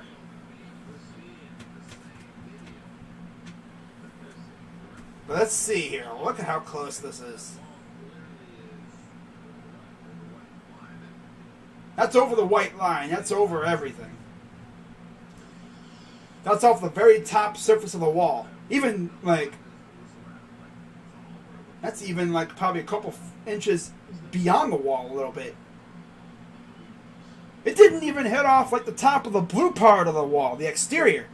What would be padding. It went beyond that. 4 innings, 7 hits, 4 earned runs, 3 walks, 4 Ks for Snell. That first inning killed him. So, it'll be interesting to see what they do here. See, there's the wall. It hit off the yellow, the white part of it. Huh. And there's the bullpen.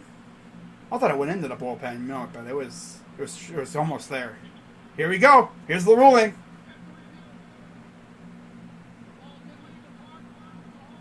Home run. So, yeah, 3-run homer for Luke Voigt. Now, all of a sudden, it's a 2-run game. Still 2 outs here in the bottom of the 8th. Now, see, again, that's where the Escobar homer came in handy. Otherwise, this would have been a tie game. Snell would have been off the hook. And Carrasco would have been dealt a no decision. Wow. I'm sure that's what every Mets fan is saying. Thank God Escobar homered. We got Lindor and Carrasco in the same trade. Okay, Mets fan. Wow. That's so funny. Thinks he's him. That's so great. Michael Wacha, complete game shutty. Wow.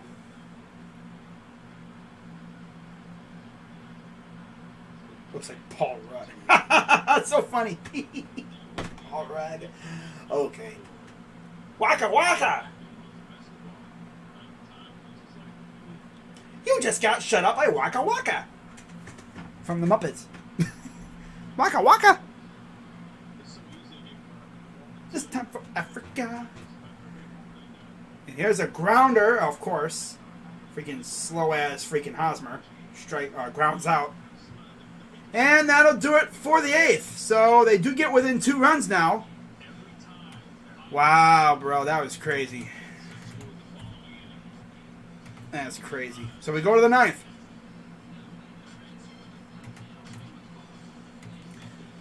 Wow. So I've had 2 pretty good home run calls. As you hopefully, you guys like the calls from this game. And it's gone! I'm always trying to perfect my home run call. Especially, given the situation. Like, I'm telling you, if the Padres hit a 2-run blast to tie this game in the 9th, oh, my call is going to be crazy. It'll be like, high fly ball, deep, whatever. Way back and gone! We are tied at 7! Or, if it's a walk-off, oh, that'd be even more lit. Yeah, it'd be even more lit. It would be so Met. The old Mets would probably blow this lead, too. As long as Diaz doesn't have an implosion, they should be alright. Keyword, should be. Doesn't mean they are. But you're going to have to probably deal with the bottom part of the order. So, let's turn this down a little bit. There we go. But yeah, I'm probably going to do more of these kind of non-Guardian streams. Especially if the Guardians get rained out.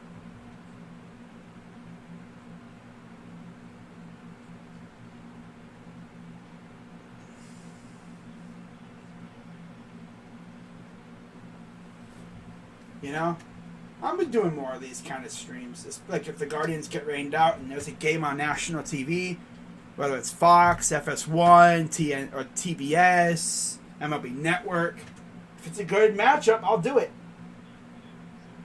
I'm not going to do it if it's like a scrubby matchup like Pirates and Tigers. Nah. I'd rather just, chill. At least you use their voice. Got 14 people in the chat. Padres can come back. Shakira.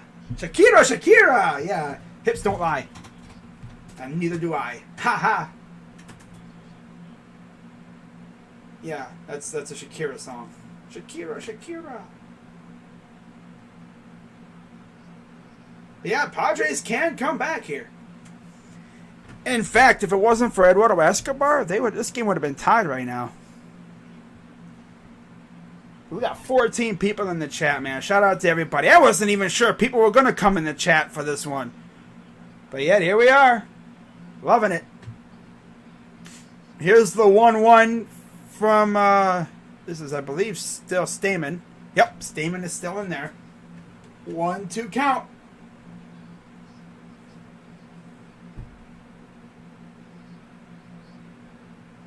So, let's see if Stamen can put Lindor away. Wow, Lindor. Damn. Here's the 1-2. Swing and a miss. Oh, he fouled it off.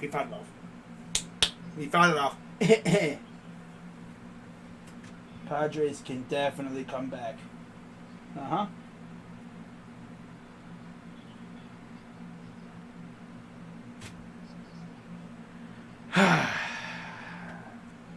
Going for almost 3.5 hours. Here's the 1-2. In the dirt, 2-2. This game definitely had a very slowish start to it because of the first inning. It went almost 40 minutes combined. A total of 40 minutes around there because long-ass first inning for Blake Snell, who had as bad of a start as you could probably have without getting... He only gave up 3 runs, too. Like, you look at that, like, wait a minute, how is that a bad start? I mean, that's not too bad. But it's like the dude just could not get out of the inning. He walked 3 people. It was rough. 2-2. And Lindor fouls it back, stays alive. I'll be live tomorrow for Game 1 of the Guardians and Rangers doubleheader. Not going to do Game 2. I'm not going to put myself through 27 innings of baseball in 2 days. That is just not happening. Not going to happen, Jack. Nope. Sorry. 2-2. Swing and a miss. Ah, got him.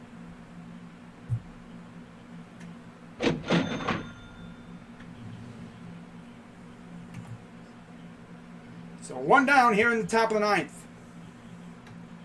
And now you're definitely going to have to use Edwin Diaz, whose brother's actually on the Reds, believe it or not. Go Padres. Oh, really, Virgin? You're a freaking Padres fan. I never would have guessed. Nah, I'm joking. I'm joking because you said Padres can come back. It's like, yep. All right, here's the pitch, and that's going to be a liner to right.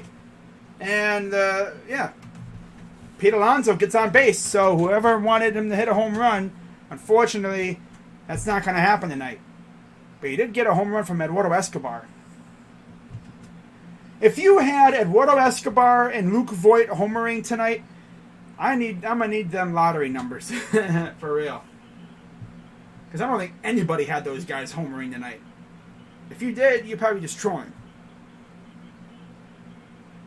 Like, of all people, those two would be the guys to homer.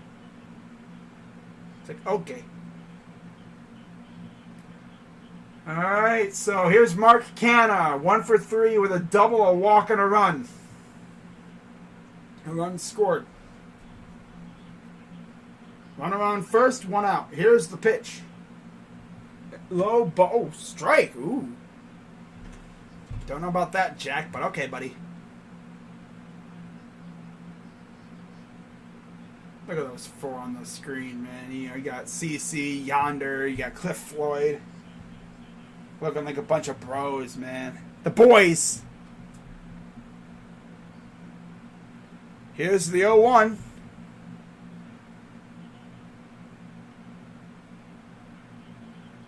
Swing and a miss, 0-2.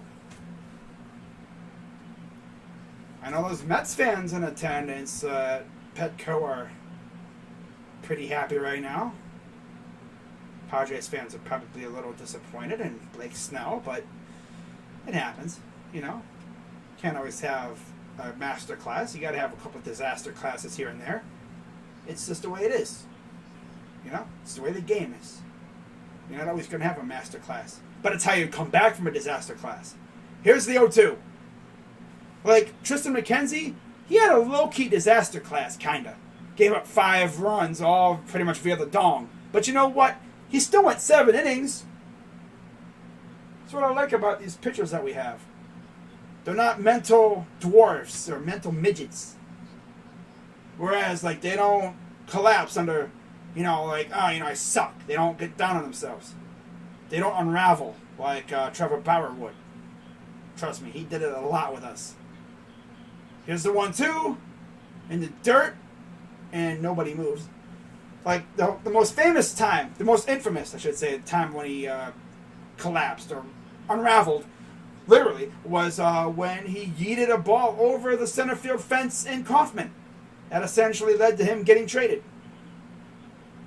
That happened, and then like a week or so later, he got traded. And yes, there is Edwin Diaz warming up in the pen. Here's the 2-2 pitch.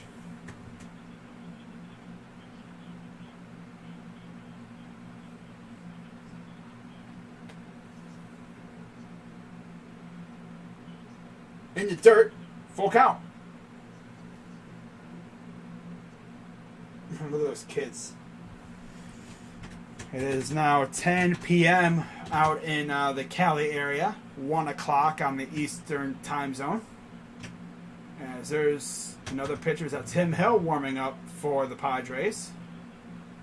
Once upon a time, he was actually a Kansas City Royal.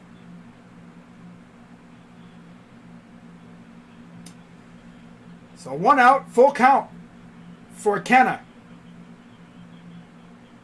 Here's the payoff pitch. Fouls it off.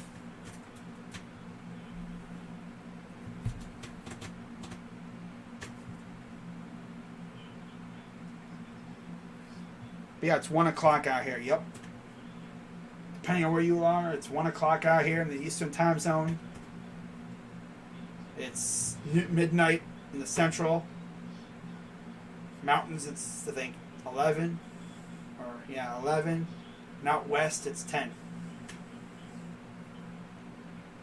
In Hawaii, it's freaking, what is it, 5? Or something like that. Here's the payoff pitch. Grounder right through left center, and that'll be another base hit. Alonso will go to second. So first and second, 1 out. And Mets are in business again.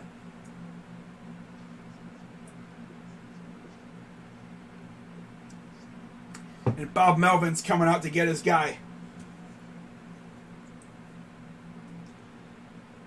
Isn't it crazy that the Padres hired Ruben Niebla before they hired their manager? Crazy dog, are you getting the Cavs new? I mean, depends on what they look like. But I'm probably going to get a New Jersey, a couple, over the next year or so. I'm probably going to get one right when they release, right around there, depending on when they release, which it's got to be soon. You got to have a New Jersey by the draft, probably. They're probably going to hopefully release them right around the draft.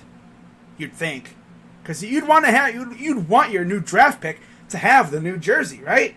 It'd be kind of awkward to have the new guy you just drafted holding up a. Well, I mean, they get draft hats anyway, but like. Giving him a jersey, and it's the same. It's the old jersey. It's like, but wait, are we getting new ones? Like, yeah. So show up the new ones. I want to see what they look like in the new ones. I hope they don't fumble that bag, man, because they could make some serious dough if they get these right.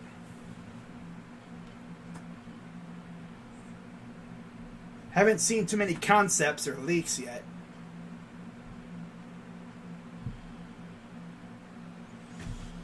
I'm going to get Garland or Mobley. Well, of course, everyone's going to get a Garland or Mobley. Without a doubt, I'm getting me a Mobley for sure. Because I was trying to get a Mobley freaking City jersey for freaking months, but they never restocked them. They restocked them one time, and they were gone within a half hour. Never restocked them again. Now, depending on what our City jerseys look like this year, I might get one. If they don't look stupid. Which, honestly, aside from the ones that we had when LeBron was here, the gray ones that said the land on them, the rest of the City jerseys that we've had have been pretty cool, to be honest. Since they started doing those. Remember when we had the Tide Pod jersey looking thing? The orange and blue? And then when they gave us another one, the Earn jersey, they were white and like sky blue. They look like iceberg, like ice lake and stuff. Yeah, those are pretty cool. The blue one that I have, where it has like the CLE on the front with like the feather. That's pretty cool too. And here we go, high fly ball. This is gonna stay in the yard, and that's out number 2. I thought that might have had a chance to go far, but off the bat it looked like it was going far. But then they showed it's like, yeah, it's not going anywhere. I'll see you in September when Deshaun is suspended and I'm the starter. Oh, okay, Baker. No, you're not. We got Baker in the chat. Obviously, that's not Baker. It's one of my moderators who changes her name to Baker Mayfield. I love my moderators. They're funny. Oh, that's great. Bye-bye, Deshaun. No, bye-bye, Baker, because Baker's not. So, Eduardo has a single, double, and a home run. All he needs is a triple for the cycle. Imagine he gets a triple. If he hits one in a gap, he's going triple.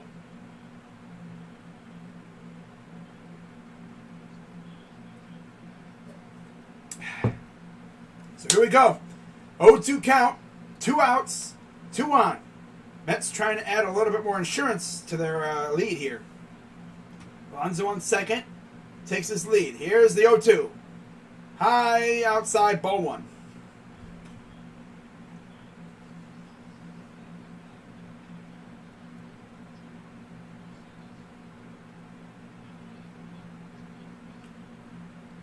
Oh, here we go. High fly ball. Right field. And, oh, he missed it. Oh, here we go. Come on. Third. Go. Come on. Get to third, damn it. Where's he at? He's at third. Eduardo Escobar just hit for the cycle. How about that? Eduardo Escobar just hit for the cycle. I'm guessing he wants the ball. Or something. That is pretty dope. I just streamed Eduardo Escobar hitting for the cycle. Now that's dope. Against Tim Hill. Man, when I saw that ball go off the wall and the outfielder misplayed it, I was like, he's getting it. And there's a foul off the foot. And it's 9-5 Mets. That's pretty dope. Told you Mets with 2 outs are crazy. Yeah, I know, Chris. I know. I see that now. He had one thing in mind. He's like, I'm going second. Not even going to stop.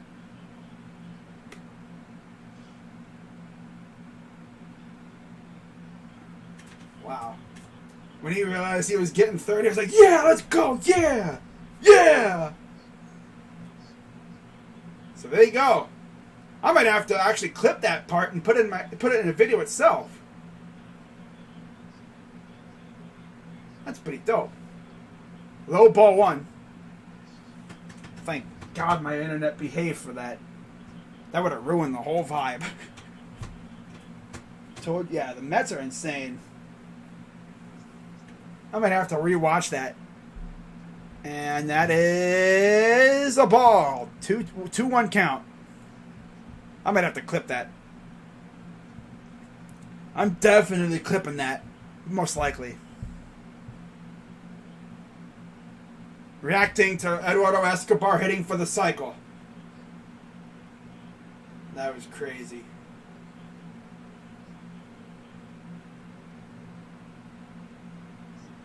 That was freaking insane.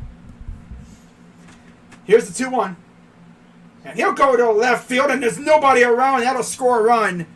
Escobar will come home. And that'll be a... RBI double. Ooh, look at the hustle. Hustle double from from Jeff McNeil. And it's 10-5 Mets. And if you're Edwin Diaz, I think you're good, bro. I don't think they need you. First Mets cycle since 2012. Scott Hairston. I gotta shut my window. Hang on.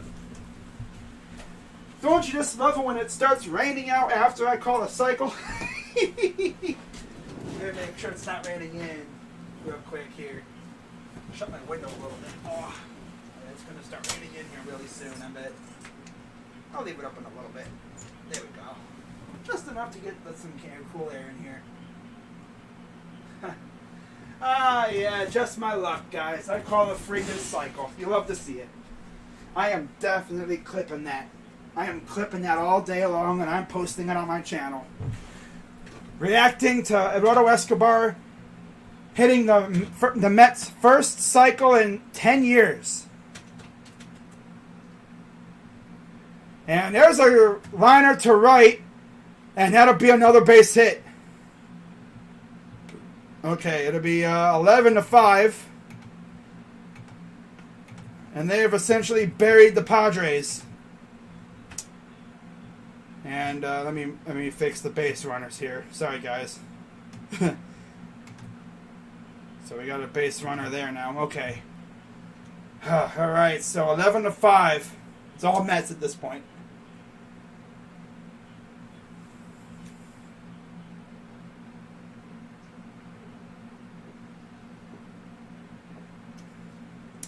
You know you're cooked when even Tomas Nido is getting base hits on you. This dude Tim Hill's he's a scrub, dude. He's the one that blew two straight no-hitter opportunities for the Padres earlier this year. But yeah, their 2-out offense has really woken up to right now. Sheesh. Padres just can't get out of the inning. They've scored 4 runs in this inning. Here's the 2-0. Inside 3-0. Yeah, Tim Hills.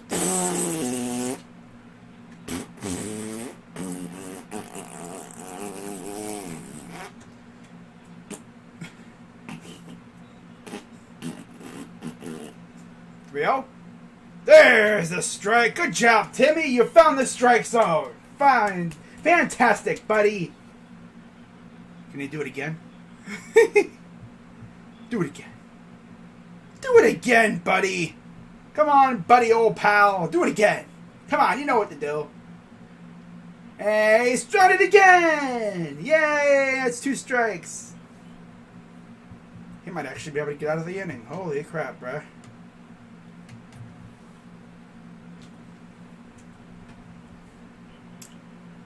Here's the full count.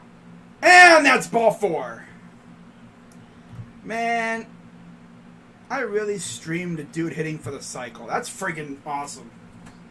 First Mets cycle in 10 years. I might post that on all my social media pages. It's pretty much because that's pretty dope. Mets fans are going to be loving that.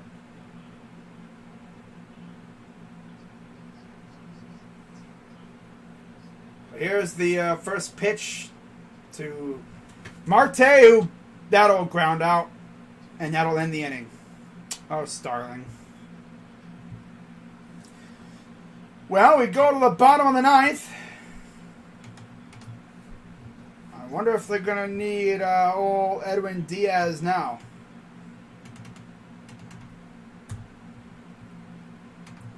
Bottom of the 9th, 11-5 Mets. I'm going to listen to my reaction here real quick.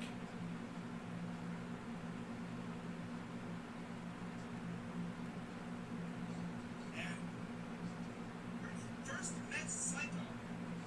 Yeah. I'm going to have to actually clip that part. Here we go. Here's here we go. High fly ball, right field, and he missed it. Oh, here we go. Come on, third, go. Come on, get a third, damn it. Where's he at? He's at third. Eduardo Escobar just hit. Oh my God, bro. That is awesome. That is awesome. My inner Mets fan just came out. Go. That's what I would have sounded like if a Guardians player was about to hit for the cycle. Go, damn it! Because I knew what was at stake. I knew he was, he could possibly hit for the cycle. Not the greatest call, but it's definitely not bad. That's hilarious. Go, damn it! Oh my God, that's great. Oh my goodness, that's wonderful. My reaction to Escobar's hitting for the cycle. So it is not Edwin Diaz, but it's Drew Smith on the mound for the Mets to finish this game out. No reason putting your closer in when it's a 6-run lead. Non-save situation, of course. Here's the pitch. Strike 1 from Drew Smith. He'll face Ha-Sung Kim. 1 for 3 with a single in the 7th and a run. The shortstop for the Padres.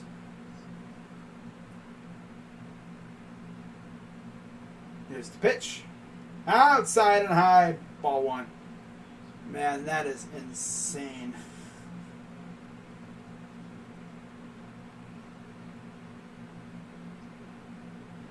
Go, damn it. 1-1. Fouls it off. 1-2. Get ready for the possible ching. Ka-ching. Ha. Is he going to pull the trigger on him? Let's see.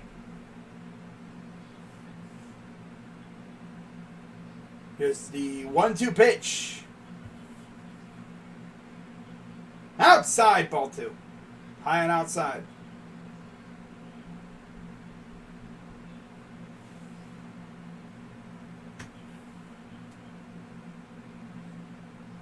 Here's the 2-2 pitch. Outside, ball 3. In fact, I'm going to see if I can do this. Hold up. Oh, I'll do it later. I don't want to mess up my freaking internet. And as a fly ball, I go foul behind the home plate.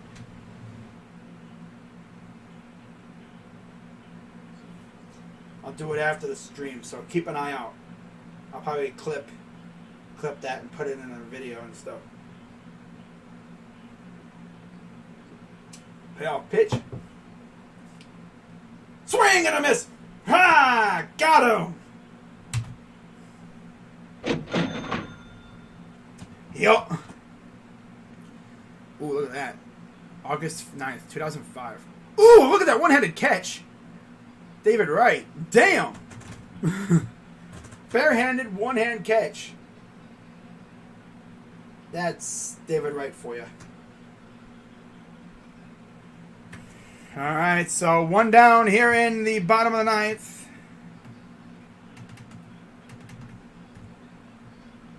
What chance that the Padres had went away when those final 2 other runs scored. Your reaction was perfect and funny as I'll give you a right. Yeah. That was the first cycle in 10 years. Oh, he has a swing and a miss. Or fouled it off. 2-1. The last time they had a cycle was 2012. It was Scott Hairston. Obviously, YouTube was around, but streaming wasn't. So if anyone was going to post their reaction, they would have had to been in the video. 2-1. And there's a grounder foul. 2-2. I know you'd be shocked as a Guardians fan streaming that. And the thing is, if the Rangers and Guardians played today, I wouldn't be streaming this game. So I would have missed a golden opportunity. 2-2. And there's a grounder to second. Or the shift, anyway. The second baseman, I think, was the guy who got it. 2 down. 2 down. 2. Sweet! I'll probably post my reaction to this cycle after this video is over. That was hilarious. I know, I mean... I'm pretty sure that was the reaction of many Mets fans. Go, go, go, damn it, go, come on, go! Oh, man. You would have thought, if you didn't know any better, people probably would think I'm a freaking Mets fan. It's like, nope. Guardians. The last time I saw a cycle was Rajay Davis in Toronto. We've been close a couple times, but we've come either like a home run or like a triple shy. Here's the 1-0. Swing and a miss, 1-1. Jorge Alfaro is the last chance to start any sort of rally. And what has been a very bad night for the Padres, although they did a nice little rally there to cut the lead to 2. But of course it was Eduardo Escobar who kept them ahead at 7-5, and then he put them ahead for good, pretty much, with that cycle that nabbed in 2 more runs. And then of course Eduardo would score later, about another batter later. Wow. 14 people still watching, man. Shout out to everyone still watching through all the technical difficulties and all that great stuff. Because you got to see a gem. 2-1. Swing and a miss. 2-2. And now they're just 1 strike away from ending this game.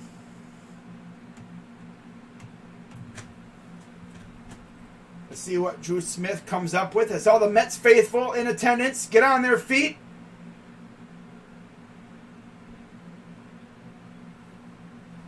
all those Mets fans in attendance got to witness a cycle. Here's the pitch. Swing, and he fouls it off to the third base side. 2-2. Oh, man.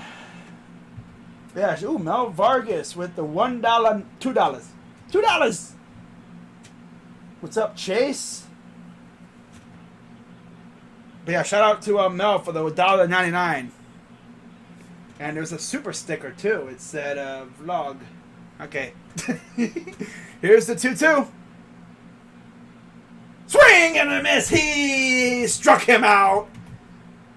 Put him in the bank. Cha-ching. And that will do it. The Mets go into San Diego. And they get a huge victory. And they continue the nice little run. They are looking like a straight-up menace right now. I mean, you know, Lindor is looking good. Pete Alonso's mashing. And, yeah. And if you're a Mets fan and you're like, I'm scared that they're going to pull a Mets, this team is probably not going to do that. You can't be, take it from me, you know, a Cleveland fan, you can't be afraid for the shoe to drop. You can't. Because if you start thinking about it, it'll happen. Just don't think about it, you know? Just keep positive. Says the guy that's always talking negative on his stream. It's called reverse psychology, okay? But yeah, Mets get the huge victory. Am I streaming tomorrow? Jacob, come on now. You know me. Am I streaming tomorrow? Is water wet? Of course I'm streaming tomorrow. Only one game, though. Not doing both games. I'm not going to subject myself to 27 innings in 2 days. Like, that is a psychopath thing to do. Not going to do that, unfortunately. But let's get the final stats for you here in a second on what was a very light day of baseball, but it did have history on it, as the cycle hit by Eduardo Escobar, first since 2012. But the final stat line for both starters and the and everything like that. Yeah, Carrasco, the winning pitcher, he gets the win. 7 innings, 5 hits, 2 runs, 2 earned, 10 Ks. Too bad he couldn't. He get 12. You could have said, "Ha, Cookie got a dozen." And then 3.52 ERA for the former Guardian. For the Padres, Snell takes the loss. He's 0-3. 4 innings, 7 hits, 5 runs, 4 earned, 3 walks, 4 Ks, and a 5.68 ERA. No save. And Carrasco now improves to 7-1. Wow, what a game. But yeah, I appreciate everyone for sticking with me through the technical difficulties. OBS was being a troll there, but hey, we stuck to it. Shout out to the 12 people who came through. And I'm going to be doing more of these non-Guardian game streams throughout the rest of the year, especially as we get into the tight pennant races and stuff. You know, as we get closer to, like, you know, divisions getting clinched and stuff. And, of course, if the Guardians, which I know they will, if and when the Guardians have game postponed and there's a dope-ass and there's a good game on, I'm probably going to stream it, depending on what else is going on. But, yeah, I actually got the stream history today. That was pretty dope. A cycle. Wow. Never streamed one before, but I did. And it wasn't even my team. That's crazy. But yeah, I'll probably have my reaction clip up in a little while, so be on the lookout for that. But that's going to wrap it up for this one, guys. Shout out to everyone who came through. This was a fun game. That first inning took forever, but hey, the rest of the game went pretty smooth. But yeah, shout out to the Mets fans. Again, your team is a menace this year. I think you guys might actually be able to get rid of that stigma. Yeah, I think you guys might be able to get rid of that stigma that, oh yeah, the Mets are just going to fall apart. No, I don't think this team is going to fall apart this year. They're too good. If they do, well, then that's just typical Mets. It is what it is. Just can't be afraid, you know? Because I think this team is good enough to weather any sort of storm that the baseball gods put upon you. But with that being said, that's going to wrap it up. I'm Crazy Dog, and I will see you all tomorrow for Guardians Rangers, Game 1 of the doubleheader. And I'm not streaming Game 2. And then I'll be live again on, I think, what would it be, Thursday for the for Game 3 of the finals. So, yeah, I'll see you guys then. With that being said, I'm Crazy Dog, and see you tomorrow. I'm out. Bye-bye. Oh, man. Oh, hello, Eric. Good to see you. Eric just pops in like last minute. Hi. Okay. Hi, hello. Goodbye. Be like the people that walk into a store as it's closing. Hello, everybody. We're closed. Okay, goodbye. Oh, man. We're lit. We're lit like that. But yeah, shout out there when it came through. See you later. Bye-bye.